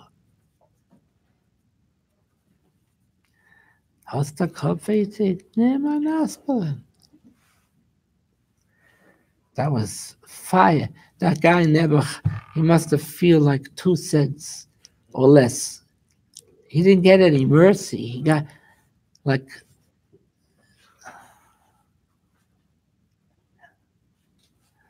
So what happened with him? He went back? Unfortunately not. But you can't judge another person. that's not our opinion to judge. It's just to learn how the Rebbe looks at his Tamimim, that's what they are lekatchila, mit the Gehadavit, auf sein fireman. Mit the lekatchila, the whole Torah Tamimim was they're going to save the Russian Jewry. When it's going to come communist Russia, who's going to be left to save some Yidden? It was only the Tamimim. So the Rabbeim saw this ahead of time, and it was a big mysterious nefesh for our Rebbe. The Rebbe said to send a shliach in Timbuktu, but the Rebbe did it because to save the world. The world is on fire.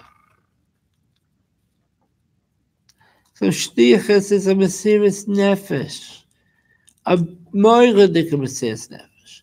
And if it's not a mysterious nefesh, I don't even know if he should go. If a person goes to a Shliches and he likes it there, it's not bad. It's not in Crown Heights, it's no Schwarzes, and it's a nice neighborhood. And it's cool, it's great. You are not Shlichus material, boy. If you're going because you want to go away from here, you're not going to make it. You're not fit for this. It's going to be a big, mysterious nefesh. You're going to have your children, you don't even have where to send them, and what send them, when send them, and you're going to want your children to have a chinuch like you had, and you're in the middle of nowhere. It's a big mysterious nefesh. You don't even know what you're getting into. A lot of shluchim, when they go, they can't even realize what it's going to be in 10 years down the road. What are they going to do with their children? There's no answer. But it's pikuach nefesh. There are shluchim who send away children to 5.5 years old. You know what it means for a parent to send a 5.5-year-old child? It's moiridik. And the Rebbe knew that. But the Rebbe felt it's pikuach nefesh. And he relies on the Bachar. He relies on the Tamimim, that they're going to go on fire. Frierdiker Rebbe sent shluchim, and not everybody came back. Some people were shot to death. The way you think he stopped working? He took refills. When it was missing from the 10 shluchim who he made a covenant, 2 of them were shot, so he brought in substitutes. He didn't say, I can't do that anymore. He sent in reserves. One of the shluchim was Rabbi Moshe Levitov's father. He was shot. Huh? Yeah, he was shot. And Rabbi, what's his name? Rabbi Chonye was also from the 10, was also shot. First, they didn't know what happened to him, but the end was they found out that they shot him. What was the chait? He was working for the Shneisen. He was working for the biggest enemy.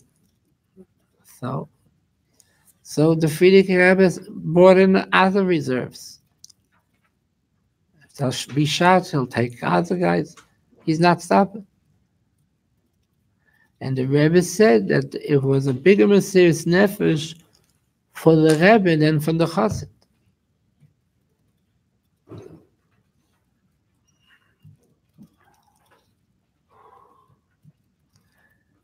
Lubavitcher people are Anshe Moshe, these are soldiers till the end.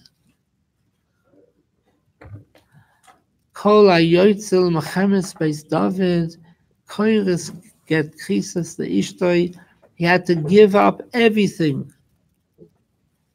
No future, So what? It's not about me. I heard that a niggin Dunai. It's a serious niggin. What's this niggin all about? Why it became such a... So this is what I heard. I don't know 100% if it's true, but I heard that a Russian melech or Tsar needed for his army to go to somewhere, and in the middle there was a river, and how do you what do you do? There's no bridge. So his cheshbon was that there's going to be a lot of soldiers that are going to drown, and there'll be so many soldiers drowning that it'll become a platform to go over these people, and the next people will. So they went. They knew they're going to stay there in the water. So, and yet they sang the song Dunai. That means they sang a niggin of it's not, they're going to just be to be like a bridge, what do you say, a platform for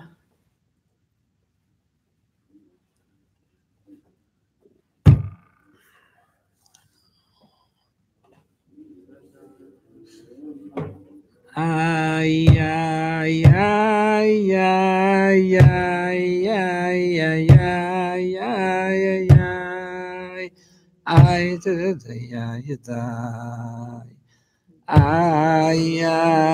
ay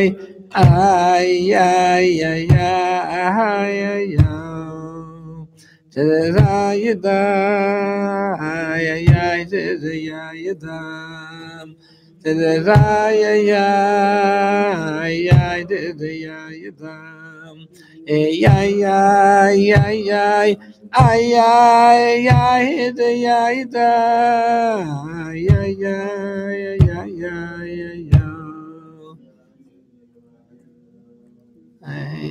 Imagine singing that song with a cheshbon that they're going to go under the water, they're staying there, to enable the next soldiers to able to pass, because they're going to be laying dead.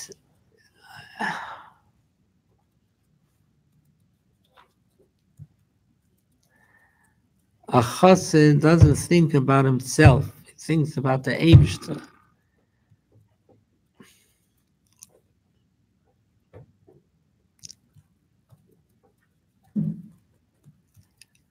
That's how the Rebbe taught us. That's the mimer from the Siyum Shakela. He didn't have time to spend where he's going. You know what I'm talking about? You look like you're tired. What's your name? You. Yeah. And which corps, from where?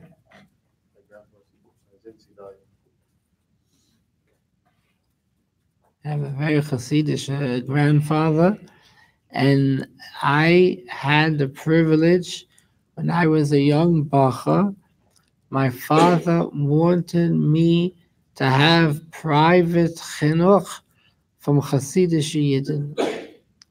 So I had Rabbi Yeshua Karf, used to come to my house to give me chinuch, and I had Rabbi Eli Chaim Reuplat.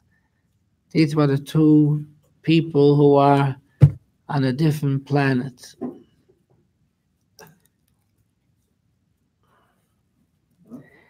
And your Zayde, if I'm not mistaken, learned in Paris. And he was a Ovid. He got this from Rabbi Nosson Gurary. And he used to daven ba'arichas, especially I remember going, you're going back to 1800s. And he used to daven Rosh Hashanah for hours. I'll never forget. Where did he get? You didn't find that. He learned in Paris. Rabbi Nosson was his mashpia. So he wasn't this regular chocolatnikus. He stuck out as a noivet. That's before your times. You're kidding. Who? Which one? What's your name? So how? What's that name? So how are you Rebbe Nosson Zainikel?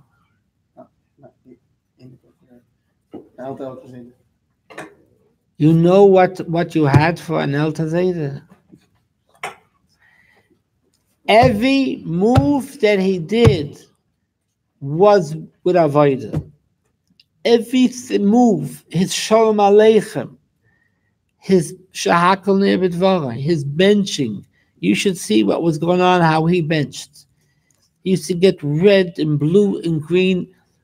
Everything he did ad Shetetz Nishmas. He mamish. I want to tell you a story. What I heard from in what's the name of this place where he lived? Brunois. There was a family in Brunois who was not a Lubavitcher family, but somehow lived in Brunois. And when he was 8 years old, this man told me, he's now a Gera Chassid or whatever. When he was 8 years old, Rebbe Nosson called him over and paid attention to him. And somehow in the middle of the talk, Rebbe Nosson taught him how he's supposed to go to sleep. When you hear what I tell you, you're going to fall off your chair. So Rebbe Nosson was machanach, an 8-year-old boy. You're going to sleep. It's not you retiring, like I'm going to just forget about it. Moshe Kapai. You're going to sleep. You should know your bed is the Mizbeach. And you are going to be the Akedah. You're going to be the carbon. You got to sleep like Avram tied Yitzchak to the Akedah. So he told him that you have to hold your hands under your what do you call this? Under your head. A whole way how to sleep like a carbon. And it was very uncomfortable to sleep like that, but that didn't make a difference. He said, you're not retiring. You're giving yourself over to Hashem. You don't know if you're getting up tomorrow. So basically, you're becoming a carbon today. You're ready to. That's how he was machanach, an 8-year-old boy who wasn't a Lubavitcher boy.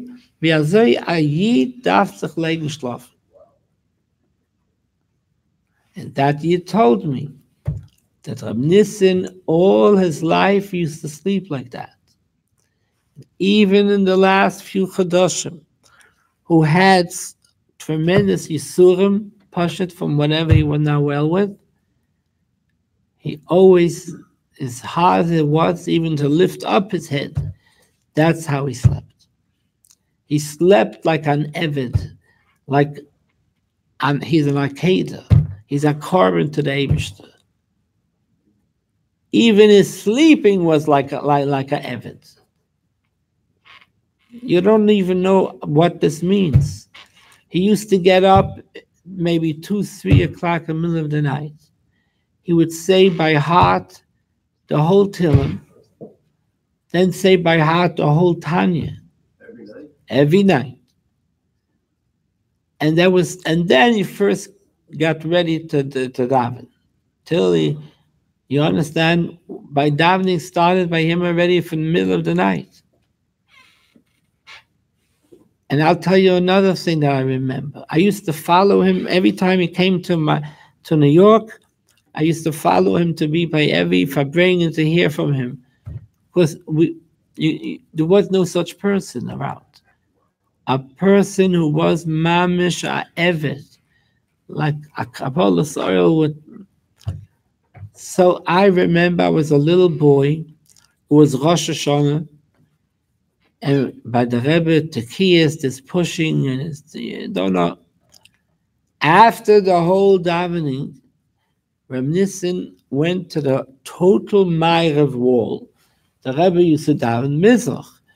He went to the back of the shul. You can't go any further because there's a wall. And he stood there and he started davening. Where was he up to? Everybody is saying Good Yontif. He didn't even begin yet. And he was crying by Ma'onu, Mechayenu, Mechazenu. I saw this, I was a little boy, but I couldn't never forget that. He is crying Ma'onu, Mechayenu, you understand? What are we? And he was chlepping, he was crying. That's how he davened Rosh Hashanah. There was what to see.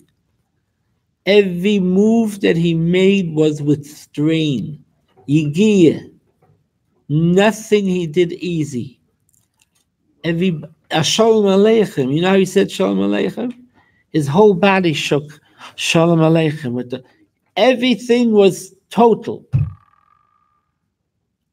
He never saw a person working so hard. Everything was Yigiyah. He turned colors, red. But he was by sitting by the Rebbe's Farbrengen. I can't forget this. He used to zetz every time he would zetz with his hands. I don't know how he did it. And he wanted to see the Rebbe every second. So he would zetz, one zetz on the table, then he picked up his head to look at the Rebbe, then another zetz. Everything was avoided by him. An evet. Friedrich Rebbe said more things about him. But we saw it. We saw a Yid. You ever learn Miknarav? You know what I'm talking about, Miknarav? Hello? You don't even know what I'm talking about. You're a sweet boy. But there's a major sefer called Samach Vav, that you know? And in Samach Vav, the most avoided Ikemaima about a Neved is all kinds of levels of Avadim is a Miknarav. What an Eved looks like, Api Chassidus. You have to learn it because it's talking about every Yid. He was a living Miknarav.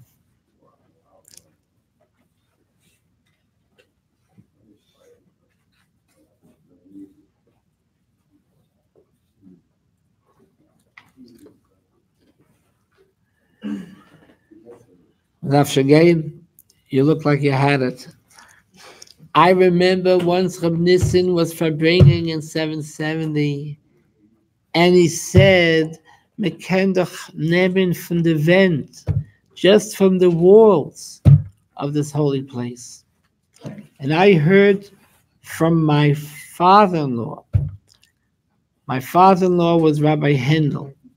I was the Rosh Hashiva Montreal. He was the Rav for Montreal. The Bachrim, there were 9 Bachrim that were Shluchim from Shanghai. Friedrich Rebbe made them Shluchim for Montreal. And they had only certain times that they were allowed to go to see the Friedrich Rebbe.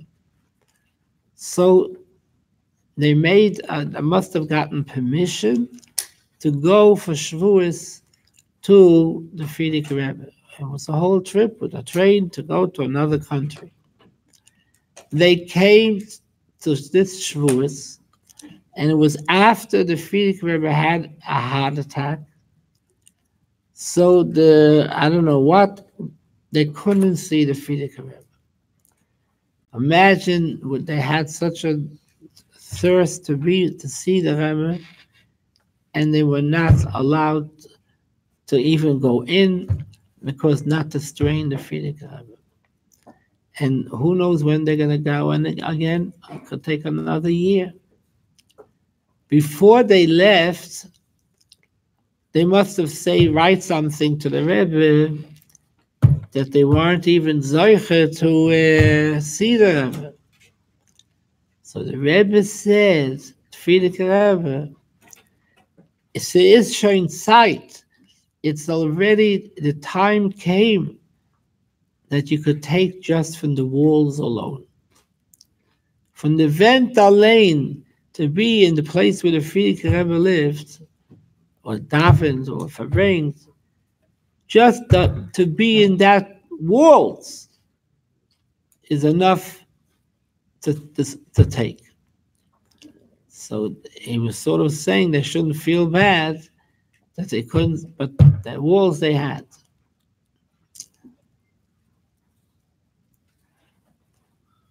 The Rabbi Nosson used to talk about the walls of 770.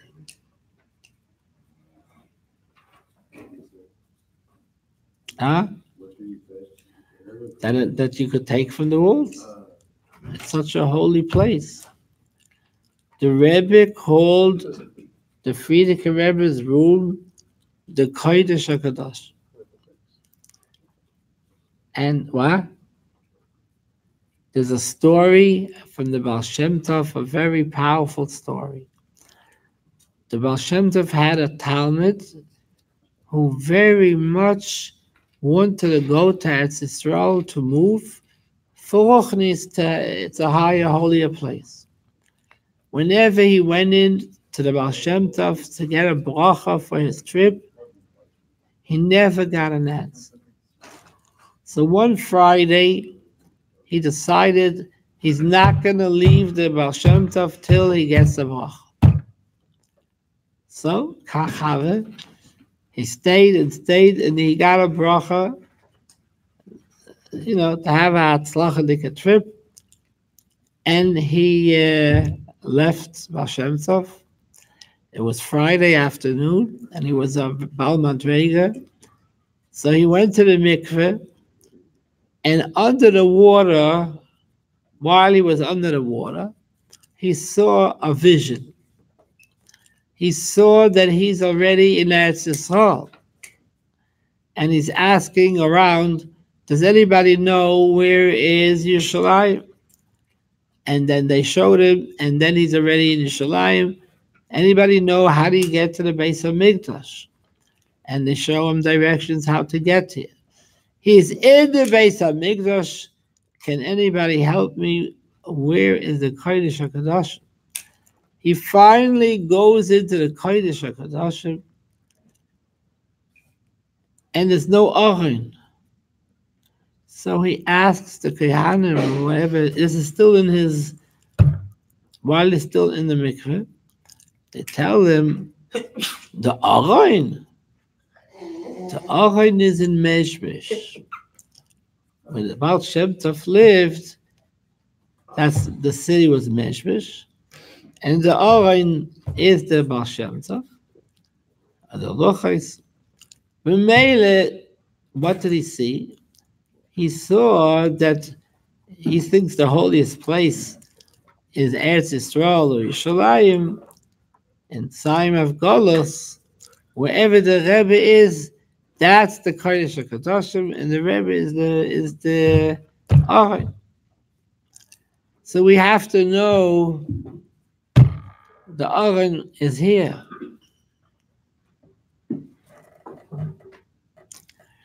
The Rebbe has a big chiddush. Your Bacham was supposed to know this because you're learning. The Rebbe learns that the Rambam holds that it says that David HaMelech had Ruach HaKodesh, that the Beis HaMikdash is going to be Charav. So he built tunnels. Rambam says he built tunnels, and the Rebbe learns that the Rambam is saying that David HaMelech not only made tunnels, but he was mekadesh the tunnels that they should have a din of Kodesh HaKadosh. That the Kodesh HaKadosh has two floors. It's not that he hid it under the Kodesh HaKadosh. It is in the Kodesh HaKadosh.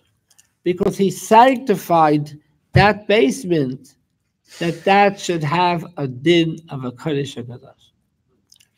So what does the Rebbe learn from this? That today, the Kodesh HaKadoshim is intact.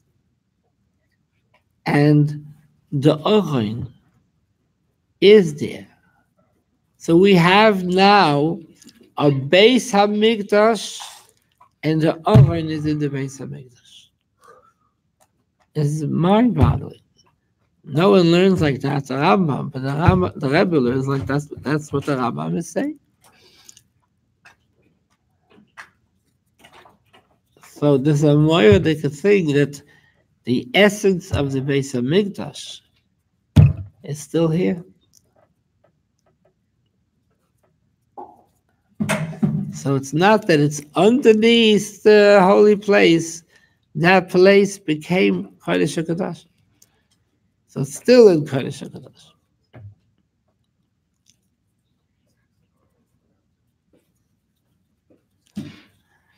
I'm getting very tired, and I'm still going to talk from my sleep. So you should be gebenched, and let's have a big Chassidus now to nehm sich zum Lernen. The Rebbe wasn't a big fan of vacation. He couldn't stand it. He wanted the yeshivas to be open summer, that we soll sitzen and lernen, and he couldn't understand what kind of seder is it to close the yeshiva. So you Bachrim, you have to sit and learn summer.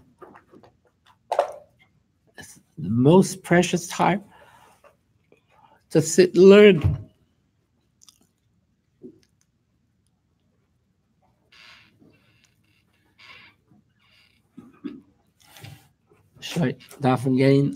What's your name?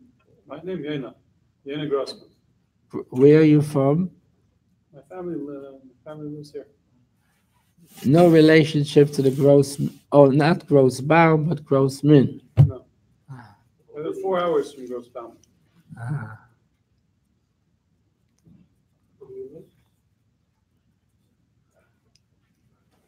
What do you do here? I'm visiting. Oh. So the Hashgacha Prati is that you're here. I'm here and you're here. Somehow. Where? North Dakota. Wow. That's Mesiris Nefesh.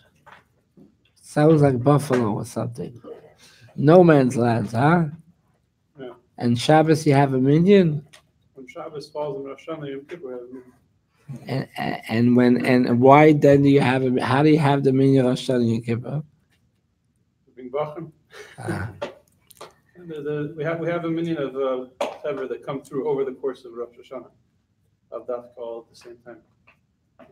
So what do you do to keep them? You tie them up or something? How do you keep them there? I'm hearing your tricks. You gotta knock them on the cup. I tell you, one of the best fixes. Keep them down for Koyrim and tell them, I'll tell you when to get up. Yeah. There's a story, a moiridik story that might come handy to you. There was a chassid, the famous Reb Shmelke Nikolsburg. And he wasn't yet a chassid. And he came to the Baal Shem Tov to see who is he, what is it? And he came to talk to him in learning. I'm sorry, it was the Maggid, not the Baal Shem Tov. He's going to talk to the Maggid in learning and see if the Maggid knows how to learn, and he was exploring. So when he came into the Maggid and said, I want to talk to you in learning, this was all min hashamayim. So the Maggid said, I'm very busy now. Why don't you speak to my Talmud? I have in the Besmedish, I have a Talmud. he was Reb Zusha. Talk to him and learning. He goes into the Beis Medrash and he tells Reb Zusha that the Maggid told me to talk to you in learning. So I'm going to talk to you in learning. The Maggid, the Reb Zusha says, you know what? I'm learning now a piece of Gemara, and there's something bothering me. Maybe you could help me. Before even he was going to talk with him in learning, so Reb Zusha says, I have something in the Gemara and I'm bothered. Maybe you could help me. What's the Gemara?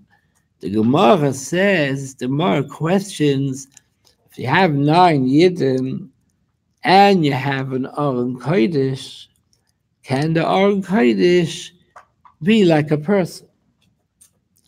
So the Gemara says, how could you even think that the Aron Gavrahu is an Aron a person? How could an Aron be a substitute for a person? So the Rabbi Zusha is asking this Shmelka, whatever his name was, what was the Havamina that you could count a Aron for a person? So he got like stumped, so Rabbi Zusha says, I have a shtickle teretz that the Gemara is not talking about a Aron mamish, a physical wooden cabinet. The Gemara is talking about a Yid who is loaded with Torah, like a bookcase with, and maybe that could be counted if he has Torah in his head. So the Gemara says, how could you say that? V'chi Aron Gavrahu. So the Maggid teaches, is that called a human being? A person who has the Torah, but it's like sitting in a bookcase. The Torah didn't do anything to change the person. So how could you think that the Aron should count? He's not a Gavra. He's a bookcase.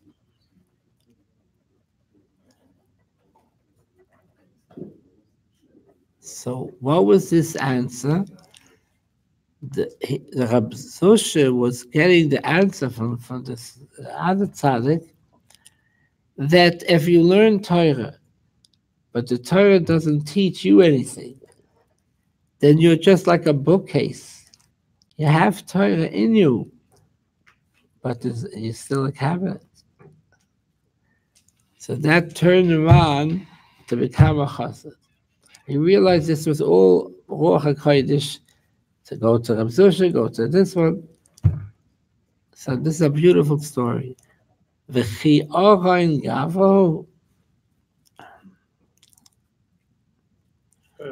Speaking about an Aron, I'll tell you a funny story. You ready for a funny story? There was a time in the olden days that the Shluchim, Shnas HaShivim, Shnas HaLeina, for Yud Aleph Nissen, certain Shluchim brought gifts to the Rebbe from their community. So Gehasen from the community, giving the Rebbe a present. Okay. So I had this idea one year. I'm going to get the Rebbe a stender. A stender, Napoleon, you call it? Okay, so I lived in Buffalo, and I was told that there was a very big mumcher, a carpenter, a moirdik, a carpenter. So I phoned this carpenter, tried to order to make an oven for the make a stender. I didn't know too well English. I still don't know, but then I knew even less. So I wanted to say that the Rebbe is a holy man. Now you should know what you're making here for. But I said he's a very big man. Because even in Yiddish, a großer Mensch also means the great. So I just interpret the English like a half a taish in English. I had no idea what this man thought, the carpenter, but one thing for sure, he thought that he's making this a podium for a 9-footer basketball player, some like a real tall man. I said a very big man. I had no idea what this guy had, right? I was sure that he understood I meant a great man. Sure. By here, it's coming at Aleph Nissen. Came this massive truck that had a crate, came all the way from Toronto and plopped right in front of 770. And we were going to just get this thing out of the crate and bring it into the Rebbe's room. It was almost the time.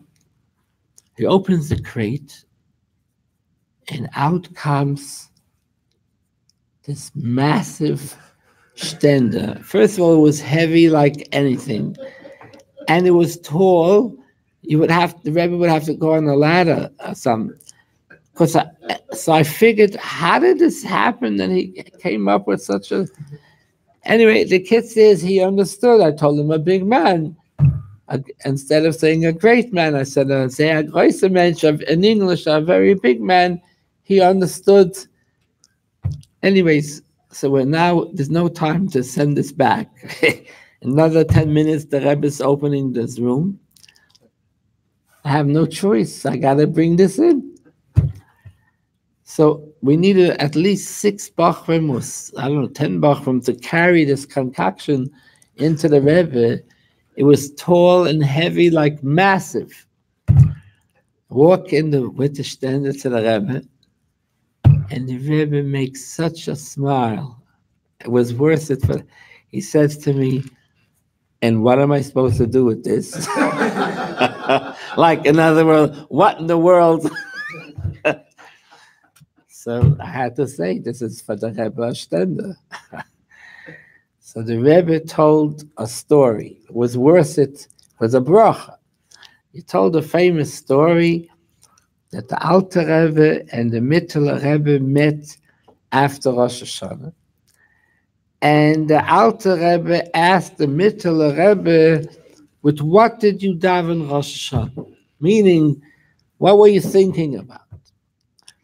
So the Mittler Rebbe said he was thinking about what it says, V'chol koima lefonecha seshtachave, that the whole Seder Shtalshalus is bowing to the Eibishter on the day of Rosh Hashanah.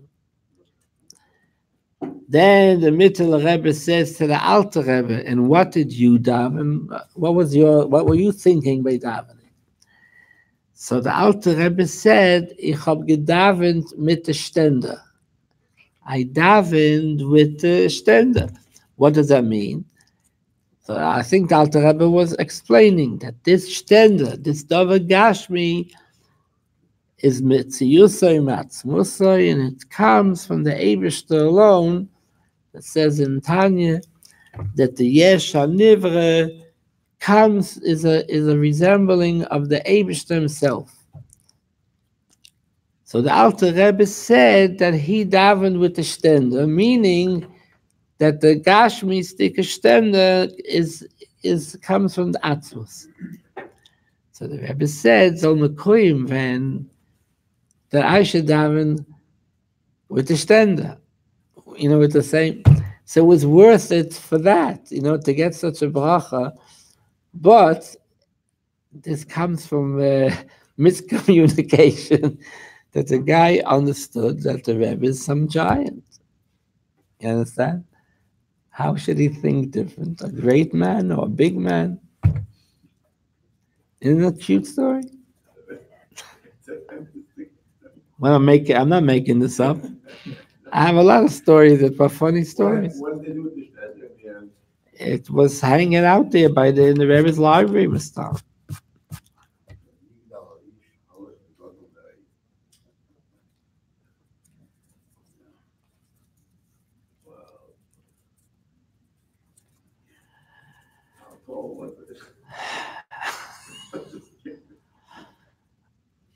He must have seen the Rebbe is a football player or something.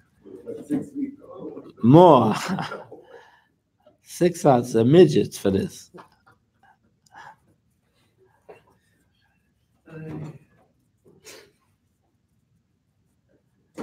It's what you mean. Upstairs in the software, Lamaila, is sincerity. That's what counts. The Rebbe didn't have too much nachas from the wise guys. He had nachas from the people who listened to what he said and didn't ask questions. I'll tell you one more story, which is a very important story. The Rebbe once told my father that he only has 3 Chasidim. And he enumerated who those 3 were. And one of the Hasidim, believe it or not, was Reb Moshe Teleshevsky. And the Rebbe told the story. Abnodrai. By the Rebbe, a Chassid meant somebody who gives himself over completely. No questions asked. So listen, this Reb Moshe Teleshevsky, you could think that the Rebbe enjoyed his voice, so he was mechabed him to sing Shir B'nai Beis HaMikdash. That's what you could think. But the Rebbe was mechabed him of what a chassid he was. He was a chazan in Rhode Island. He had a stella. And suddenly the shul decided, we don't eat no mechitza, we'll do better without a mechitza. So what this would mean for this Rabbi Moshe Teleshevsky, he's out of a job. This is mamash, it's parnasa. So then he thought to himself, maybe he should ask the Rebbe, maybe if I stay, I'll influence them to put back the mechitza. If they like me or whatever. The Rebbe said no. In other words, they're not making no mechitzas, and this is not a job for you. Listen, when he heard that, he said, I'm not even sleeping over in this city anymore. The Rebbe said, no, I'm out of here. So what did he do? He said to his wife, bye-bye, I'm leaving today. If you want to find me, or you could pack the bags, you could arrange, but I'm out of here. So the Rebbe was mafli his pshitas, that if the Rebbe doesn't like this for him, I'm out of here. So the Rebbe's, and then the Rebbe told another chassid. Who was the next chassid? It was a man called Reb Moshe Gurary. There was a man called Reb Moshe Gurary, and Rebbe told the story. Huh? I don't know who. But listen, this Reb Moshe Gurary was a very big chassid. He had nothing, no shaykhs with Olam Hazeh. He was like out to lunch. He was an ovid, and he was a mufshit from the whole story.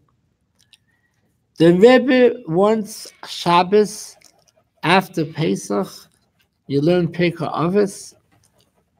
Rebbe touched the Mishnah V'hamidu Talmidim Harbe, that you have to set up a lot of Talmidim. So the Rebbe said, how much is Harbe? If you could add one more to that amount of students, then it's not Harbe, because it's not Harbe compared to another one. So Harbe means there's no end. So that's what the Rebbe was talking, that you have to see to get as many Talmidim to register in the yeshiva. So the Rebbe is telling my father this on Yechidus. So when he heard the Sikha from the Rebbe, he didn't ask no questions. He picked himself up and he went to Baltimore or Boston and he opened up a Talmud Torah for 500 Talmidim. He had no shachas to nothing. He had no money. He had to, who knows what to do to get the money. He was the floor washer. He was the janitor. He had to do all these different things because he didn't have money to pay anybody. But he was so ibig again. The Rebbe said, Hamidu Talmidim Harbe, this Gorokov. And the man was out to lunch. He wasn't on this world. He wasn't like this dynamic speaker. He probably didn't even speak English. He was like altogether another, but he was so devoted to the Rebbe. If the Rebbe said that, so the Rebbe's telling the story. So he picked himself up and made a Talmud Torah 500 students. So the Nekuda is that the Rebbe's Chassid, the third Chassid was Rabbi, what's his name? From Ola Torah, what's his name? Rabbi Michal, Teitelbaum. This Rabbi Michal Teitelbaum was another piece of Mesiras Nefesh. He did say why. Everybody knows Rabbi Michal, he opened up Ola Torah not having a penny. No, he said something like that. The way what he did, he wanted a yeshiva with no English. It'll be Altar Sakoidish. He felt that's what Lubavitch should have. No one asked him to do this. This is on his own. And it was pure Mesiras Nefesh. So the Rebbe was mafli. His Hasidim are doers. And don't ask questions. How is it going to work? It's not going to work. They didn't ask questions. The Rebbe wants it. It's done. Call it done. So that was the Rebbe's Chassidim. You want to ask questions? You got the wrong Rebbe. Once you have a question, you're not for me. Do with Mesiras Nefesh.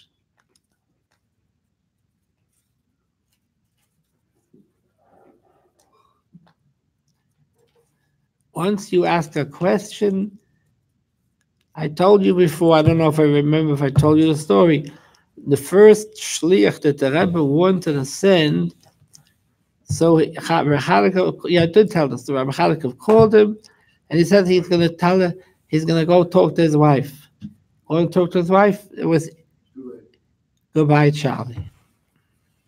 There's such a story with the Arizal.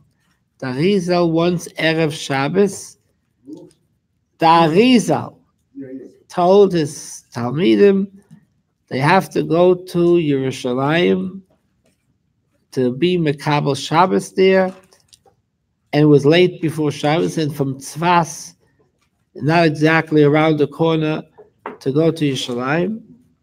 So it meant Mustama they're going to go on flying, and they said these Talmidim, we have to ask permission from our wives. Oh, so the Arizal said that would have been Mashiach. If they would have gone without saying we're going to ask our wives, that would have been the time.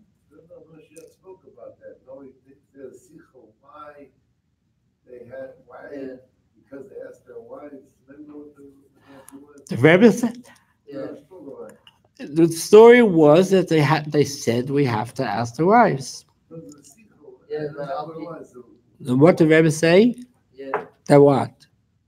I think first of all, Nigla, That you do have to ask your wife.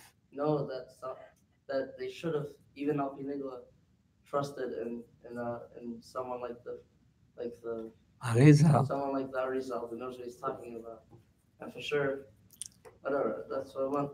What's not to us to be totally. What did they do wrong or something right? Yeah. Where is this Sikha? Remember maybe where? Really? Thank you for telling me.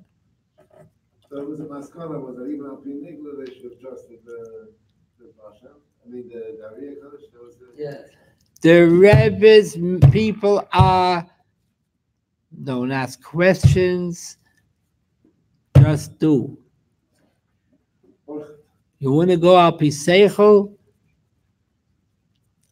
The Rebbe once said to my father that when you pass this shvel, the doorpost, over to his room, there's nothing that you can't get. Whatever you need. But one condition, that you don't go within with seichel. That you're not using your head. You're not using your rational self. Because when you use your rational self, you're going to blow it. If you believe whatever the Rebbe is going to tell, you believe with your whole heart, you got it. I think we have to call it a night because I'm falling asleep. Yeah. What time is it, Lamashal? 11:45. Where? What? 4 o'clock? What? 4 o'clock in the morning. How much? 4 o'clock. No. Yeah. Emes? It's 4 o'clock. Wake up in 2 hours. Well, I'm not such a young man anymore. So what's going to come out of this whole Yud Beis Tammuz Farbrengen? Good stuff. You're speaking from you? Yeah. I'm speaking for them too.